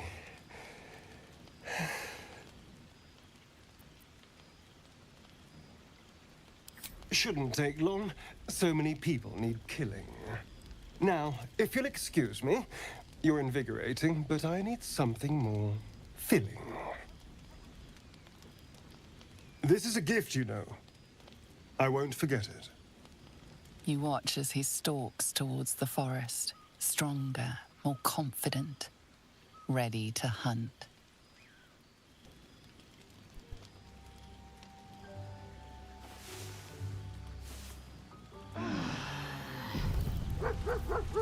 Okay, so now a couple of things have changed in our camp. The first being Scratch, and you can see that we have the bloodless condition here. That's because of what our encounter with Astarion during the evening. So I'm -1 to attack rolls, saving throws, and most ability checks. However,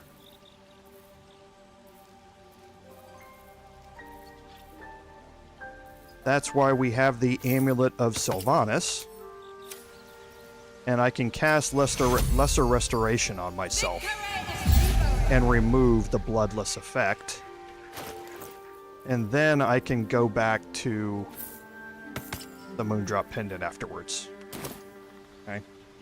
So an easy way to get rid of it, because at this point you probably should already have that amulet. So let's go talk to Astarion real quick. Good morning. How do you feel?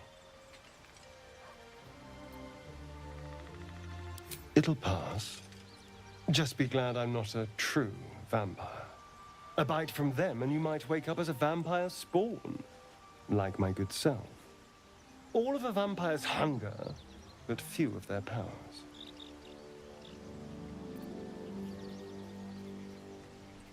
Oh no, I should be cinders in this light.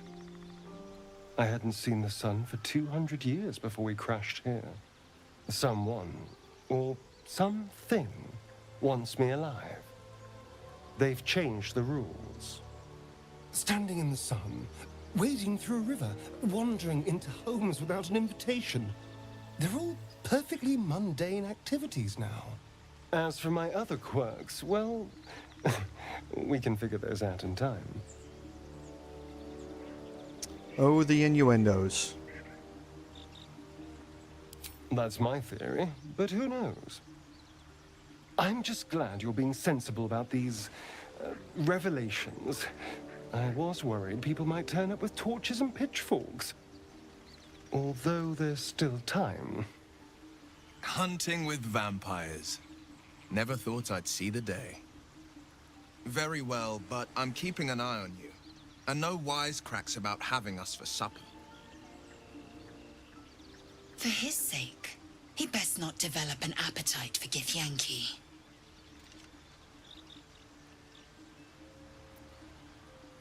Quite the opposite.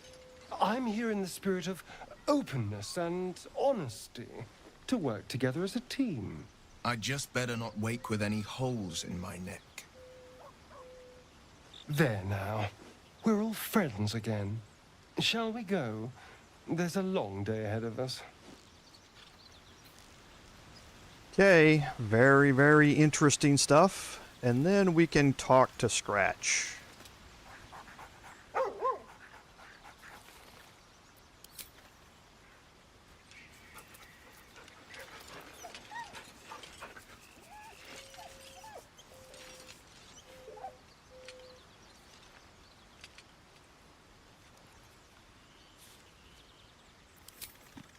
Okay, now if you have Speak with Animals, you can obviously speak to him, to Scratch, and learn more about it. However, you don't need to. We're going to get another interaction with him during our next long rest, which is going to add a very interesting mechanic into the game. So, for now, I think we're all finished up. We're going to go ahead and leave camp.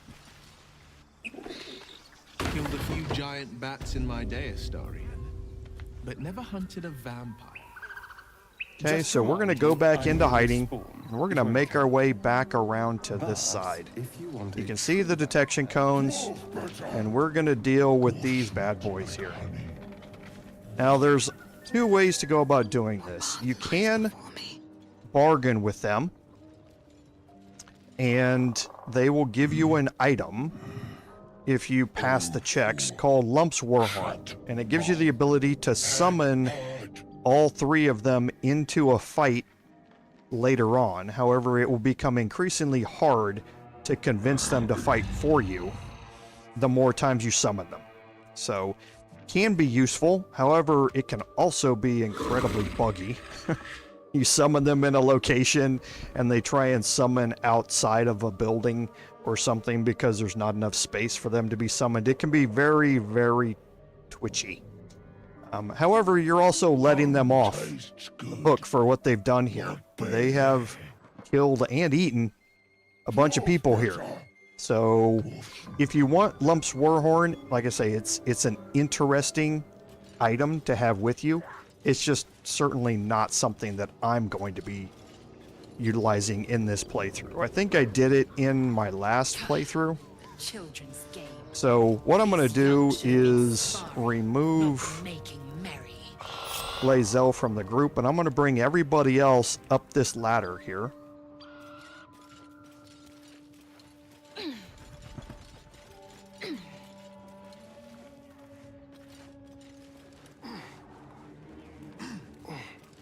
And once they're all up here, I'm going to break my group apart. I'm feeling a bit parched. And you can kind of see the detection cones here. Keep an eye out for any passing. So I'm going to move my bard over here and kind of put her behind this wall. What is it? For Astarion, I'm going to put him at the corner of this wall. And for Wyll, I'm going to put him at the corner of this wall. Now Lae'zel, I'm just going to put her down around the corner over here. Because there's something else that I want to do with her once I kick this off. And as usual, I am going to kick this off with Astarion. And you want to focus on Lump here. Lump is a spellcaster, and he's going to be able to do more things to you up here on high ground than the others will right off the bat. So I'm going to, again, start this off with him. So I'm going to move him out here, and I'm going to stay off of this wooden platform here. The reason is that they can attack this pole, and this entire thing will come down and you'll be subjected to fall damage while at the same time being right in amongst them. So you really don't want to be caught in that situation. Okay, so I'm going to go after... Actually, I'm not within range of Lump over there. That's horrible. Can I move up here? Just like old times. be within range of him. I'm not. I really don't want to move out there. So let me see if I can move down here and get a shot this way.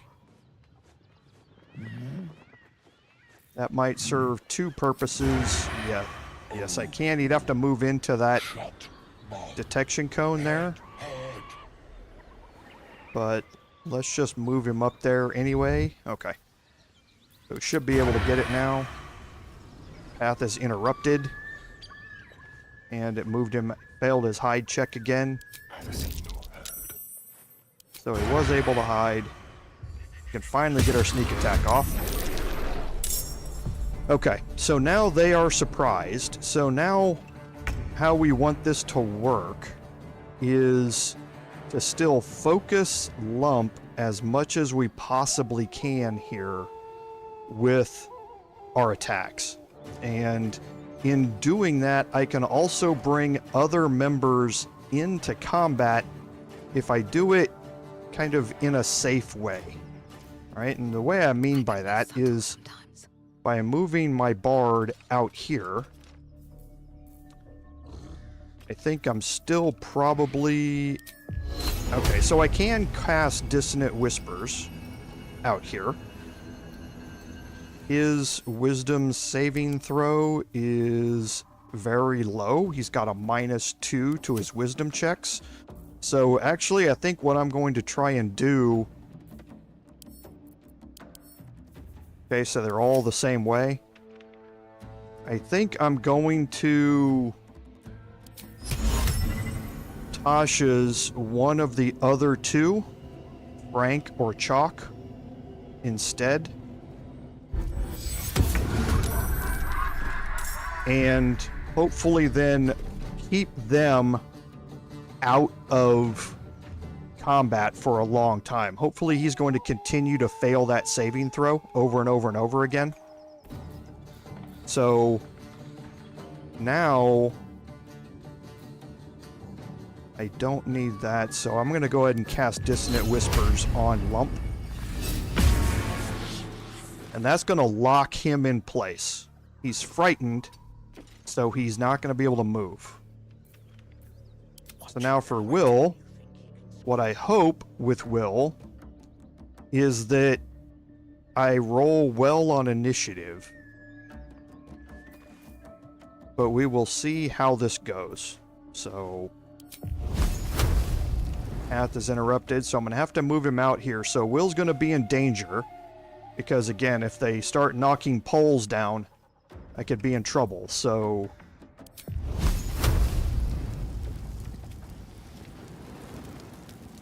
I'm going to cast all 3 Scorching Rays at him. I rolled well on initiative, so now I can move back out of line of sight, which is what you want to do. Now for Lae'zel, I'm going to not bring Lae'zel into combat yet. Actually, I didn't want to move him out. I wanted to use his bonus action to cast Hex. I'll just have to do that next turn. Okay, and for Astarion, I'm only left with my bonus action, but I do have movement.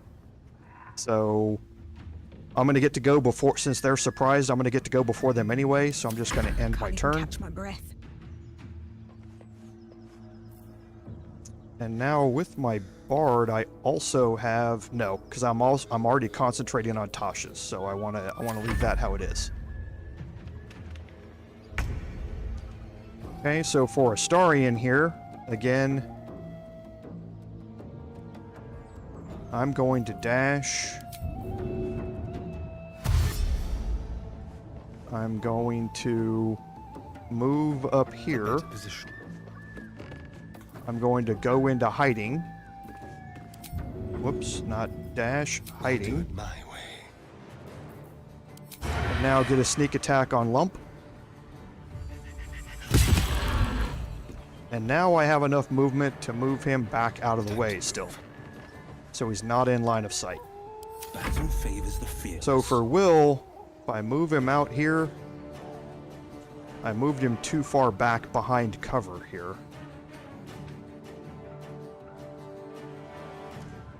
Maybe if I move him here.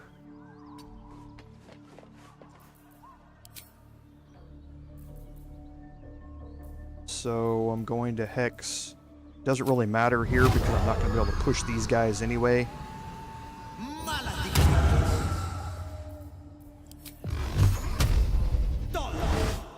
And Lump is dead. So now I can move Wyll back out of line of sight. And I have one ogre left and one who hopefully is going to continue failing his saving throws. Alright, so I can move out here into view.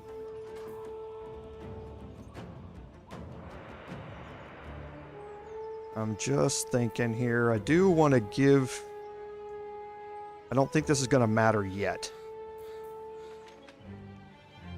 So, let's go ahead and cast Shatter down here. Alright. And now I'll move my bard back out of line of sight because he's now going to have a turn.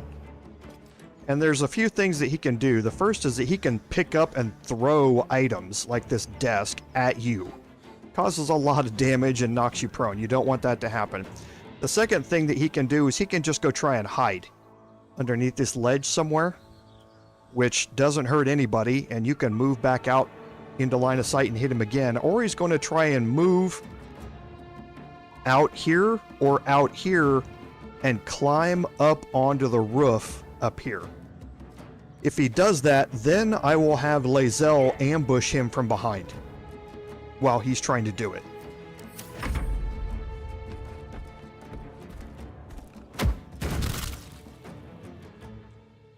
Okay, so he threw something at Chalk to try and wake him up, which is exactly what happened. So Chalk is now up around again.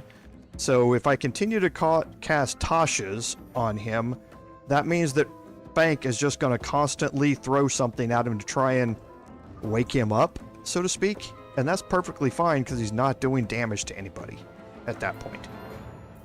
So looking at my detection cones, I'm perfectly fine up here on the high ground. So I'm going to dash. Going to hide. Have a little fun.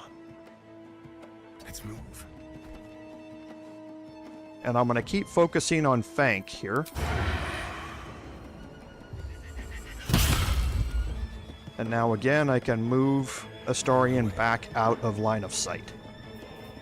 This is my time. So for Wyll, the question becomes, can I get a shot on him? And I can. Watch and learn. And then I will again move him back out of line of sight. And I didn't reapply Hex, which again I should have. Well, so much for peace. And now for me, I'm going to go back to Tasha's again on Chalk. That should work. And then move back into cover. Actually, I can probably... Yes, I probably can. Nope.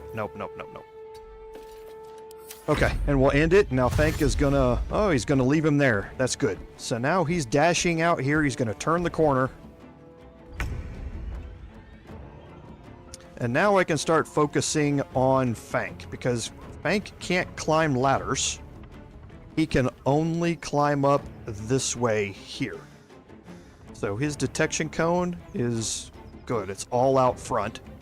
So let's go ahead and dash with Astarion. We can get him up to here. Be quick. I can go into hiding. Shadows. I can do another sneak attack. And then move him back out of sight. No holding back. Now for Wyll, this is going to be close. Let's try the Eldritch Blast to minimize his movement. And that ends him.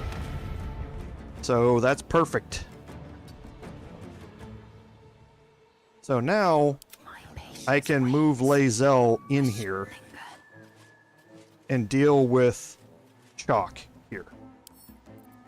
So if you examine him, Tasha's hideous laughter means that attacks within 3 meters of it have advantage on the attack. He's prone and unconscious now, and he has disadvantage on all of his saving throws. So what I'm going to do is now move, and he has no detection cones anywhere around him. So I'm going to move Lae'zel in here.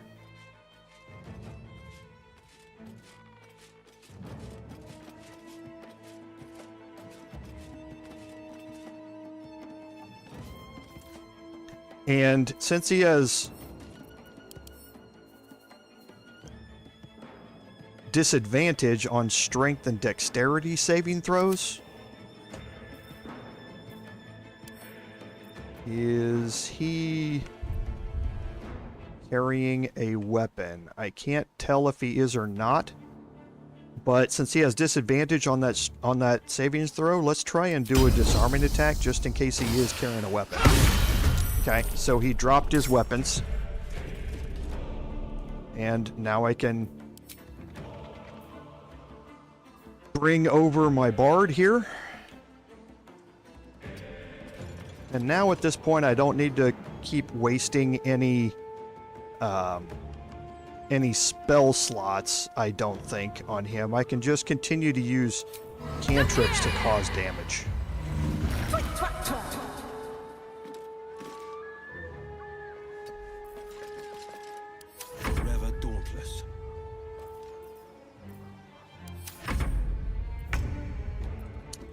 Alright, so now we're back to rinse and repeat.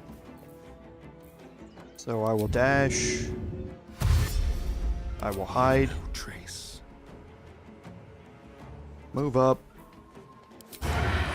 Actually, let's do Lae'zel first. So if he does wake up from the attack here, I've done that, and it's not going to allow me to do it without using her action surge. Because her last, I guess, moving into combat that last time did it. So I can try and daze him. That would give him a further minus to his wisdom saves.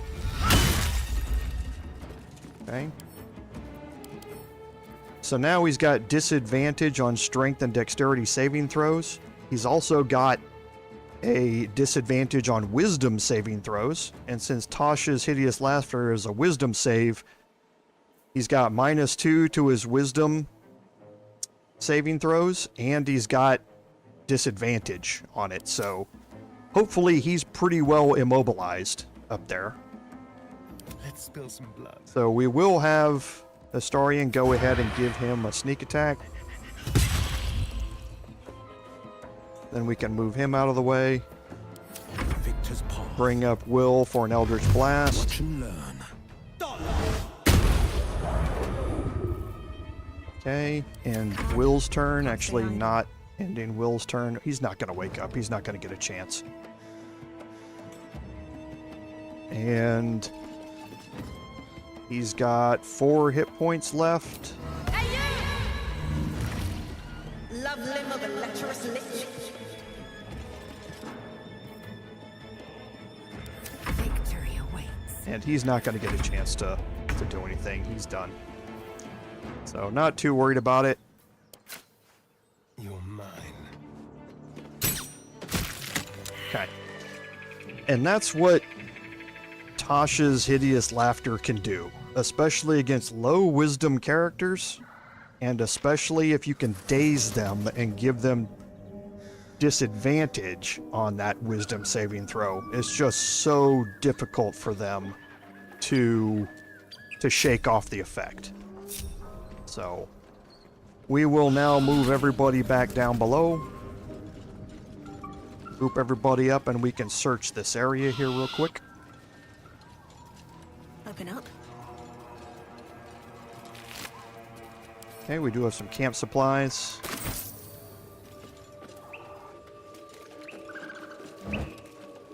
Don't need torches.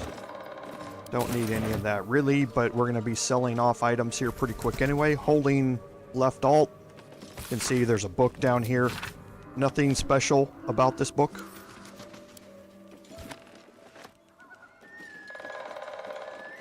And yeah, see, that's Jerry. It's kind of interesting. These are not low-level, non-powerful enemies. They can be very, very powerful. However, your positioning up on the roof, taking the high ground, and moving in and out of line of sight, and being able to immobilize one of them and allow everybody else to concentrate on the other one, shows you that if you're familiar with the mechanics behind an encounter, how much easier you can make that encounter.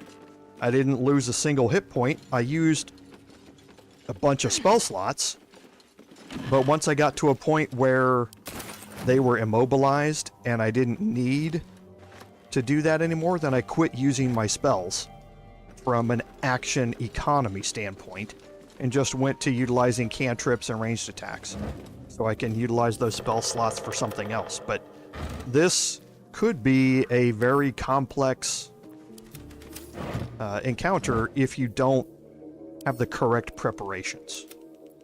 And that's kind of what I'm here to do, is to show you guys the importance of that preparation. So we don't need the salami. So you can read the diary here. Basically, it gives you an item.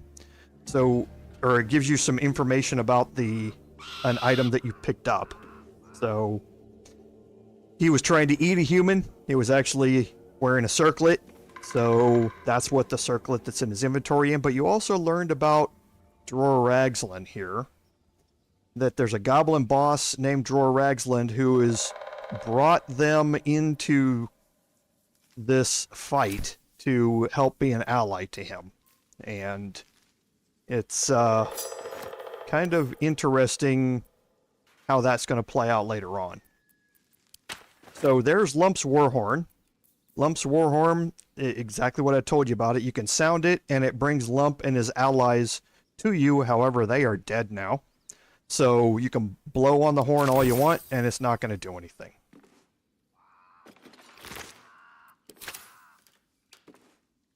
Okay, and we do have a gnarled tree branch here, which is the weapon that Chalk dropped. And you can see it does 2d8 bludgeoning damage. Not usable by humanoids, but it is usable if you use the enlarge spell. And then something else that we want to do here, and I think it's on Wyll. Yes. We're going to go to Wyll, and we're going to have him cast Speak with the Dead on the Tiefling.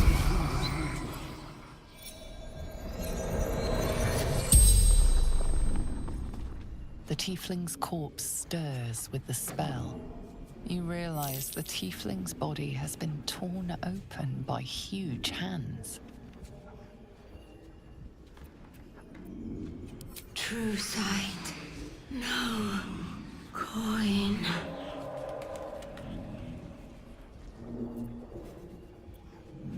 Ogres, hungry, bloodied, screams. Strange warriors, gold skin, silver blades. Quick of foot, this one, to avoid Githyanki hunters. Mountains, road, gate.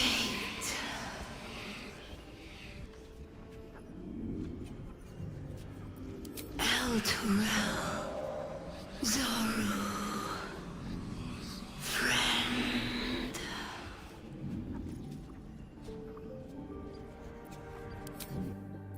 Okay, so you learned a lot there from that encounter, or from that Speak with the Dead, in that she's friends with Zoru, who we've already talked to. Zoru was the one that gave us the location of the Githyanki creche of the patrol. So we had already learned that from Zoru, but if you hadn't talked to Zoru yet, you can learn it from her. You also learned that that the ogres were the one responsible for all of this. So again, one more reason for me not to feel bad about killing them, because they were the ones who tore this entire area apart over here. So That might be worth a look. okay, there is a dirt mound here. And how many feat selections will you get in this game? It really depends upon how you play your characters. The level cap right now is level 12. You get a feat once every 4 class levels that you level up. Meaning if you played a bard all the way through without multi-classing, you would get a feat selection at level 4, at level 8, and at level 12.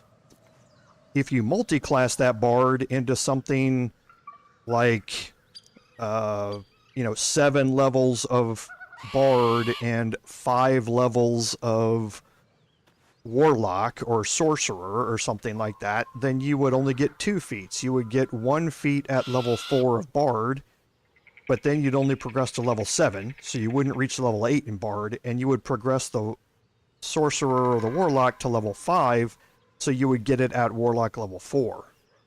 So depending upon how you multi-class, you can either get 2 or 3 feats, or you could just get 1 if you decide to multi-class to every class in the game. Actually, I don't know if that's allowed or not. That's an interesting question. I don't know if you can multi-class and just keep adding a new class every level.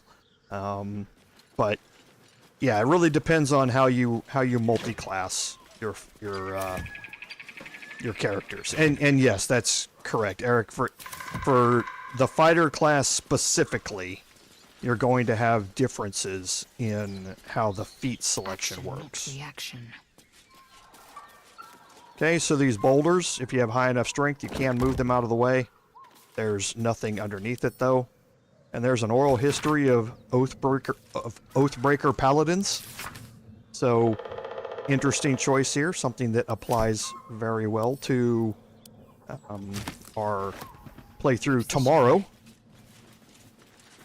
Okay, so maybe that's what it is. So you are allowed to do it, and there's an achievement for doing it on your playthrough. It sounds like it would be something that you'd probably want to do during a respec or something, and not really play your game that way. Did want to make sure that we picked up these items here. I forgot to search the tiefling.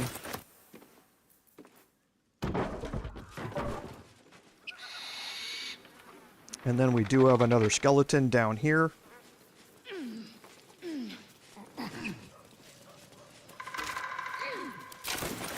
I don't know if we searched these goblins or not. I think we did. Yes. Okay, so now we can make our way back up here.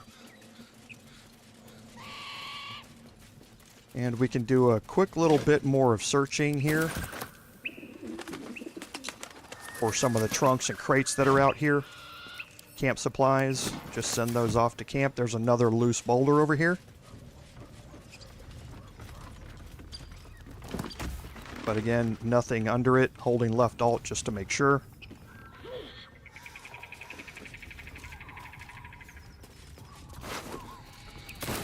Okay, so we have another exit out of our camp. We also have out of the Blighted Village, we have a missing poster here.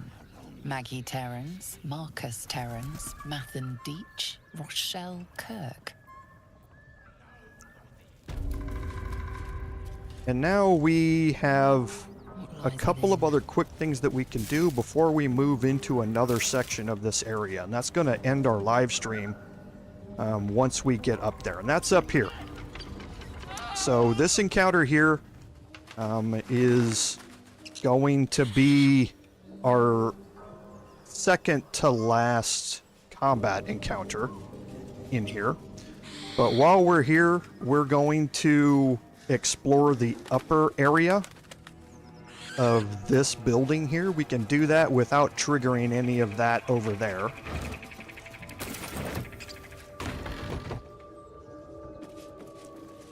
Okay, so inside here you can hold alt, make sure you find the journals and that sort of stuff. High Cliff's journals here against the wall. He's talking about some master weapons that he's trying to make. And that starts the Find the Masterwork Weapon quest. Consider me intrigued. And then up here, talking about some strange people walking around, the tieflings, calling themselves the Hell Riders.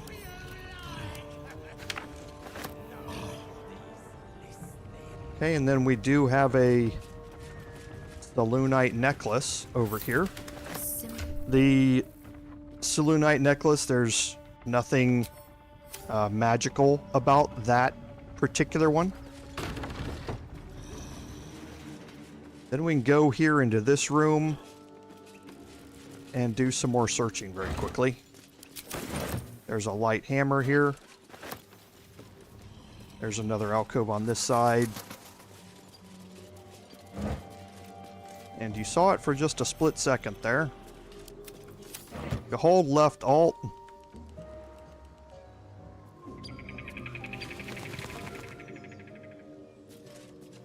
There's an old key here. I will that you take can my loot. pick.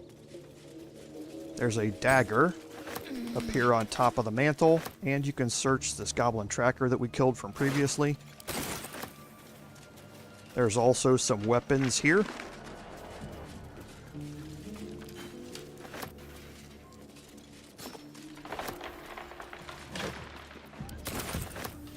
And 2 more barrels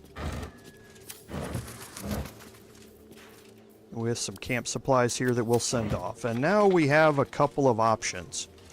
So you can burn the calcified web here, and that's one way to get down here into this bottom area. Or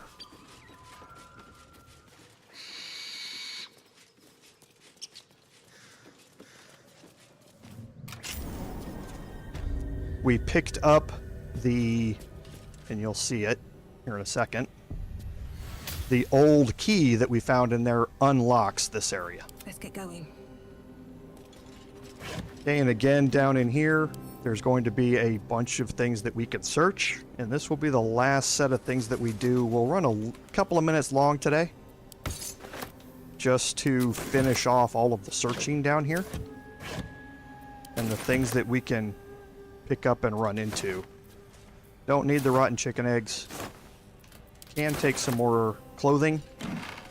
Some gold, there's some rope here.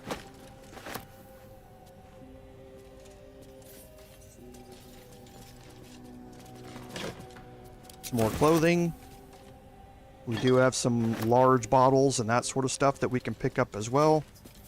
And then over here on this side we have a cupboard and a disarm kit, it looks like.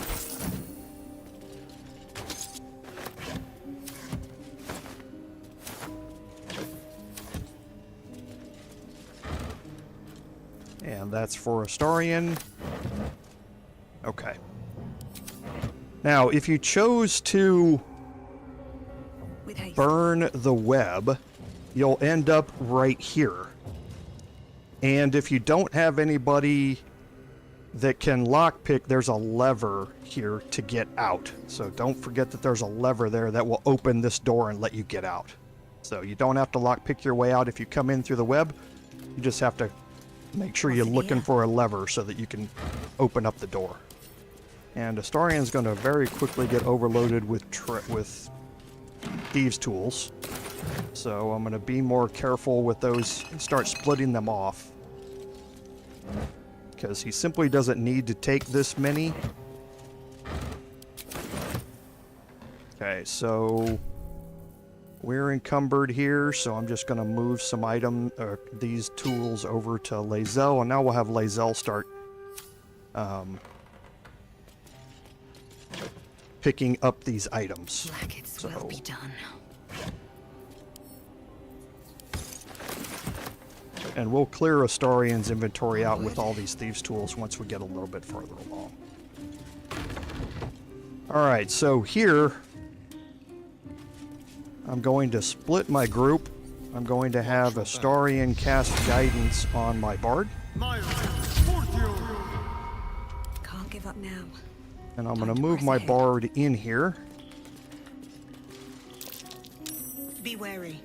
This place is trapped. Okay, so she found the trapped chest there. Then I'm going to have her move over here. And she passed the check to find the cracked wall.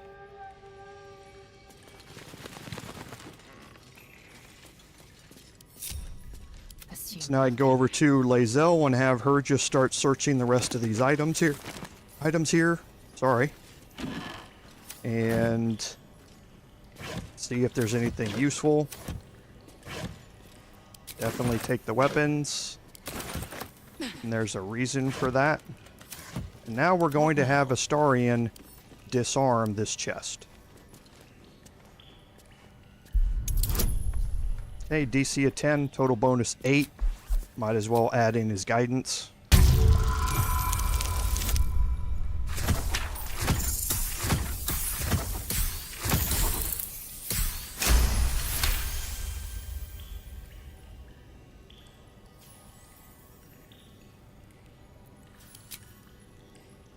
Oh, and I didn't see the comment from Eric. You don't get the achievement for respecking that way. Interesting. So you actually have to do a full playthrough just picking extra. Wow. Okay. Well, I guess if you are dedicated to getting that achievement. I am not. So here you learn about Highcliff's blueprints. You learned about from his journal about the weapons he was trying to deal with. He's got blueprints for 3 weapons, a greatsword, a sickle, and a dagger. And it says that he needs an unusual ingredient, susser bark. Weapon blueprints. Okay, that's going to update that quest. If only I knew where to find some. Okay, he failed his nature check. Actually, that's a good question. Does moving that to somebody else and having them read it allow them a nature check? No, it doesn't. You get 1 nature check and that's it. You don't really need to know where it is. You're going to learn more about it later on. So we can lockpick this chest up here.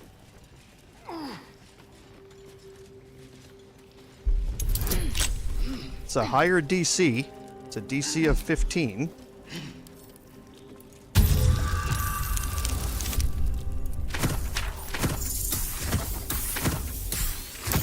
And the happy is the condition from him being able to suck our blood. So it applies to saving throws, ability checks, all of that sort of stuff. So.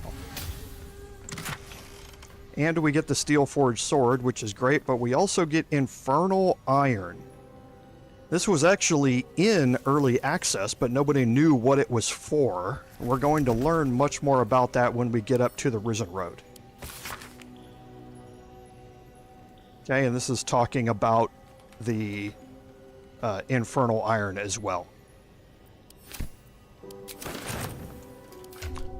So now for Astarion, the steel forged short sword is just a straight upgrade for him. That's a +1 short sword now.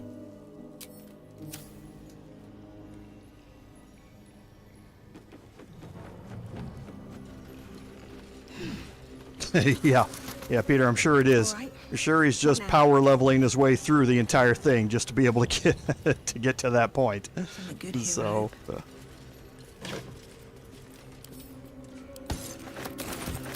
okay, just a couple more things to search here. And we will do a quick explanation. So we do have another short sword here.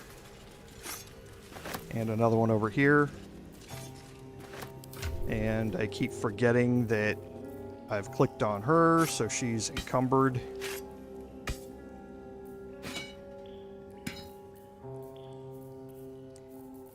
So let me just pull some of these items off of her. There we go.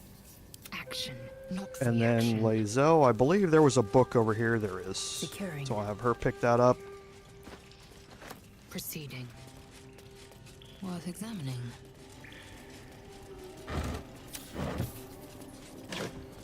Okay, some more weapons that we can pick up.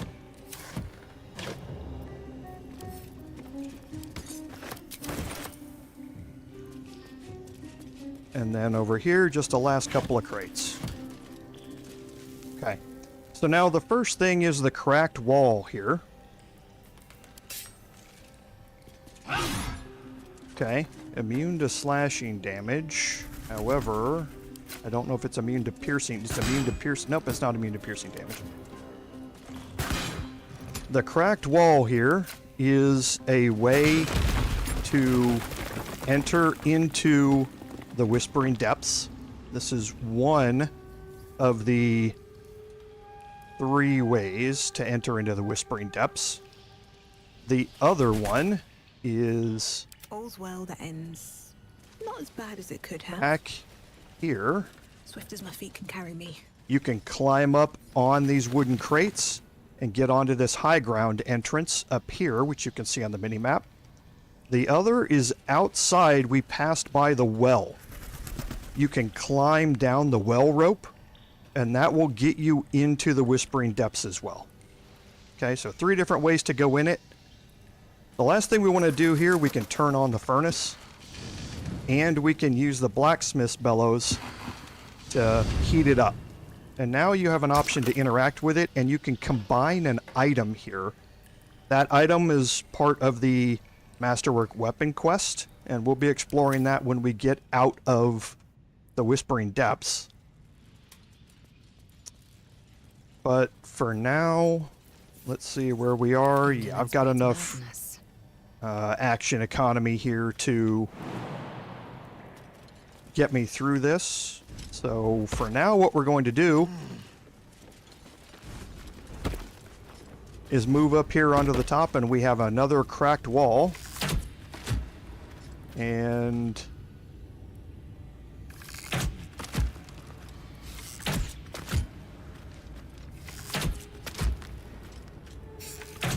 we'll just quickly knock it down. We can search the skeleton, and this is the way that we are going to take to enter the Whispering Depths. And that is going to be where we pick up next week with episode 8 of the Baldur's of the Bard livestream. So I think that's a good place to end it today. Tomorrow, don't forget, from 2 p.m. to 5 p.m. Central Daylight Time, which is Greenwich Mean Time -5, we will have episode 3 of our Paladin playthrough, where we have started a Paladin from scratch and are playing it all the way through. So I hope everyone joins tomorrow as well. Thank you, everybody, for all of your comments during the playthrough here. It's great to get all of the feedback about expanding on the explanations that I give and things that I might gloss over, getting expansions on those things as well. So certainly appreciate all of those comments. Thank you all very much. And one more time, the support you guys have shown to the channel is immeasurable. I certainly appreciate it. So I'd like to thank everyone for joining me today. As always, without your support, none of this would be possible. This is Commander Jorval saying, until next time, fare thee well.